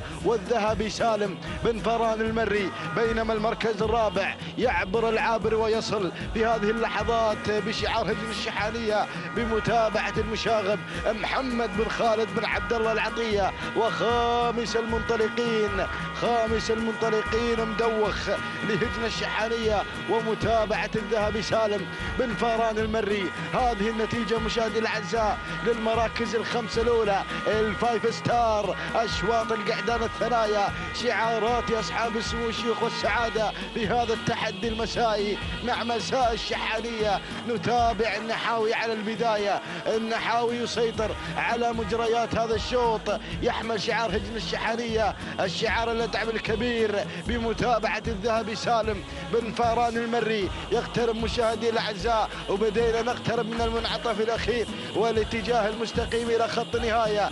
القادم العابر مع ثاني المراكز لهجن الشحانية بمتابعة المشاغب محمد بن خالد بن عبد الله العطية. ثالثة التحديات دكاك لهجن الشحانية بمتابعة المشاغب محمد بن خالد بن عبد الله العطية، بينما مجوخ القادم في هذه اللحظة والمنطلق في المركز الرابع لهجن الشحانية بمتابعة الذهبي سالم بن فاران المري. هذه النتيجة، هذه الرباعية المندفعة عن بقية المراكز، ولكن نعود إلى النحاوي الذهبي سالم بن فاران المري يتابع النحاوي في هذا الأداء الكبير وفي هذا الحضور المميز. شعار هجن الشحانية على البداية، ينطلق بالمركز الأول، ينطلق بهذا الأداء المميز النحاوي على البداية، يحمل شعار هجن الشحانية، بينما المركز الثاني العابر يريد أن يعبر بالناموس وبالسيارة لهجن الشحانية بمتابعة المشاغب محمد بن خالد بن عبد الله العطية، ولكن القادم مجوخ لهجن الشحانية بمتابعة الذهبي سالم بن فاران المري. ولكن نعود، الله يا هذه المعركة ما بين هذا الثنائي المرح ما بين النحاوي وهنا أيضا مشاهدي الأعزاء نتابع العابر والنحاوي في معركة مميزة في شوط الختام الذهبي، في شوط الختام المشاغب. نتابع المنطلق، الجائزة في هذه اللحظات نيسان بترول ستيشن تنتظر الفائز بالمركز الأول. هنا مشاهدي الأعزاء النحاوي مع الحزام الأخضر المنطلق في البداية، ولكن العابر يترصد العابر لهجن الشحانية بمتابعة المشاغب محمد بن خالد بن عبد الله العطية. الكيلو المتر الأخير، الكيلو الخطير، يا سلام يا سلام. النحاوي مع البداية، النحاوي مع الناموس، ولكن العابر بدأ يتحرك وينطلق في ثاني المراكز، ولكن النحاوي بدون أي أوامر ولا تعليمات، العصافر الطان. هذا هو مشاهدي الأعزاء النحاوي على البداية، النحاوي بدون أي أوامر ينطلق بالمركز الأول مع الحزام الأخضر والمنصة الرئيسية. النحاوي بدأ يغادر، ما شاء الله تبارك الرحمن على هذا الأداء المميز. أداء النحاوي يحمل شعار هجن الشحانية، الشعار الأدعم. سلام يا الذهبي، سلام يا الشحانية، سلام على حضور النحاوي في هذا الشوط، في شوط الختام. يحضر النحاوي ويحضر المضمر الذهبي. تهانينا والناموس لجماهير وعشاق الشعار الأدعم، شعار هجن الشحانية على فوز النحاوي بالمركز الأول. هذا هو النحاوي مشاهدي الأعزاء، يخطف هذا الشوط ويختم هذه الأمسية الجميلة بالانطلاق المميز وبحضور شعار هجن الشحانية. سلام يا الذهبي، سلام يا سالم بن فاران المري من قدم النحاوي في شوط الختام. هذا هو النحاوي مشاهدي الأعزاء، يصل إلى خط نهاية محقق الناموس من مسافة 8 كيلومترات. النحاوي مع الناموس. سلام يا الشحانية، سلام. المركز الثاني، المركز الثاني جاء في مشاهدينا الكرام ومتابعينا الأفاضل العابر لهجن الشحانية المركز الثالث. كان الوصول مشاهدي الأعزاء من قبل الباهي لهجن الغراف المركز الرابع. المركز الرابع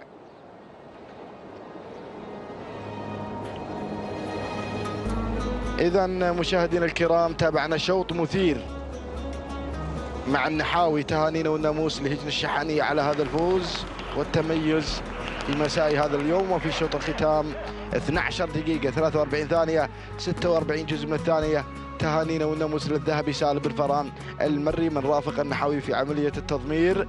بينما المركز الثاني حل فيه مشاهدينا الكرام ومتابعينا الأفاضل جاء فيه العابر لهجن الشحانية بمتابعة المشاغب محمد بن خالد بن عبد الله العطية. توقيت الزمن 12 دقيقة 56 ثانية وجزء واحد من الثاني تهانينا والناموس. بينما المركز الثالث جاء فيه مشاهدينا الكرام ومتابعينا الافاضل شعار هجن الغرافة والمدهش سالم بن عامر بن راشد بن سعيد المدهوشي. التوقيت الزمن 13 دقيقة وثانية واربع اجزاء من الثانية تهانينا والناموس لجميع الفائزين.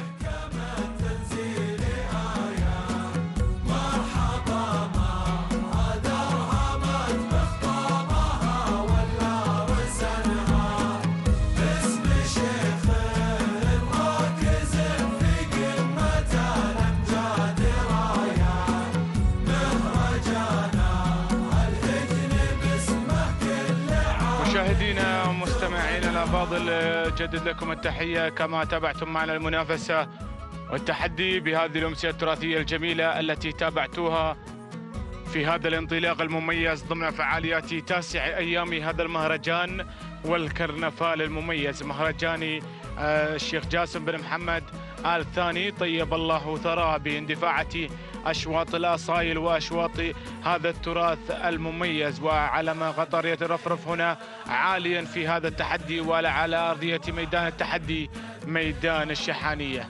لحظات تتويج الفائزين بهذه الأمسية التراثية التي استمتعنا بقدوم هذه الأصايل المقدمة لنا هذا التحدي الكبير بأشواط الذهب بأشواط المتعة والمنافسة في هذا العالم الساحر. تابعنا المنافسة وتابعنا التحدي الكبير. سعادة عبد الله بن محمد آل الشيخ الكواري يتفضل مشكورا لتتويج الفائزين بهذه الأمسية الرئيسية بأشواط الرموز بأشواط الذهب بأشواط التحدي بأشواط الكبار وأشواط المنافسة بأشواط التحدي الكبير. شوطنا الرئيسي للثنايا الابكار المفتوح والشلفة الذهبية كانت مع زلزلة تهانينا والناموس لهجن الشقب وتهانينا لسعيد بن عبد الهادي الشهواني الذي حقق الشلفة الذهبية للثنايا الابكار المفتوح. سعود بن سند الهاجري ومبارك بن محسن بن مبارك وايضا هادي بن محسن يستلمون وصورة تذكارية يستلمون الشلفة الذهبية التي انتزعتها زلزلة وحققت هذا الانتصار. وهدت السلامات الى هجن الشقب ومحبيها وعشاق هذا الشعار. الشوط الرئيسي للثنايا القعدان المفتوح فكان الخنجر الذهبي مع الزاك ايضا لشعار هجن الشقب وايضا بمتابعة الهادي سعيد بن عبد الهادي الشهواني الذي قدم لنا زلزلة والزاك والشلفة الذهبية والخنجر الفضي والخنجر الذهبي فاز بها شعار هجن الشقب وسعيد بن عبد الهادي الشهواني الهادي الذي قدم لنا الأسماء المميزة وحصل على 5 رموز في هذا المهرجان. الشلفة الذهبية لشوط الثنايا الابكار العمانيات والشلفة الذهبية كانت مع وصال لهجن الشحانية والشبل الجابر بن سالم بن فران المري وصورة تذكارية مع الشلفة الذهبية التي انتزعتها وصال وحققت التوقيت الأفضل والأجمل في هذا المساء. شوطنا الرابع مشاهدينا الكرام فكان مع شوط الثنايا القعدان العمانيات والخنجر الذهبي مع رمز لهجن الشحانية تهانينا والناموس لهجن الشحانية وتهانينا للشبل جابر بن سالم بن فران المري الذي أبدع وأمتع كعادته دائما محققا الشلفة الذهبية والخنجر الذهبي لشوط العمانيات. والتهاني والناموس لجميع الفائزين، وحظ أوفر لمن لم يحالفهم الحظ في السباقات القادمة. تقبلوا تحياتي معلقكم بسام الشمري، وأتمنى لكم أسعد الأوقات وأطيبها. الآن ننتقل إلى استديو ميدان التحدي وإلى الزميل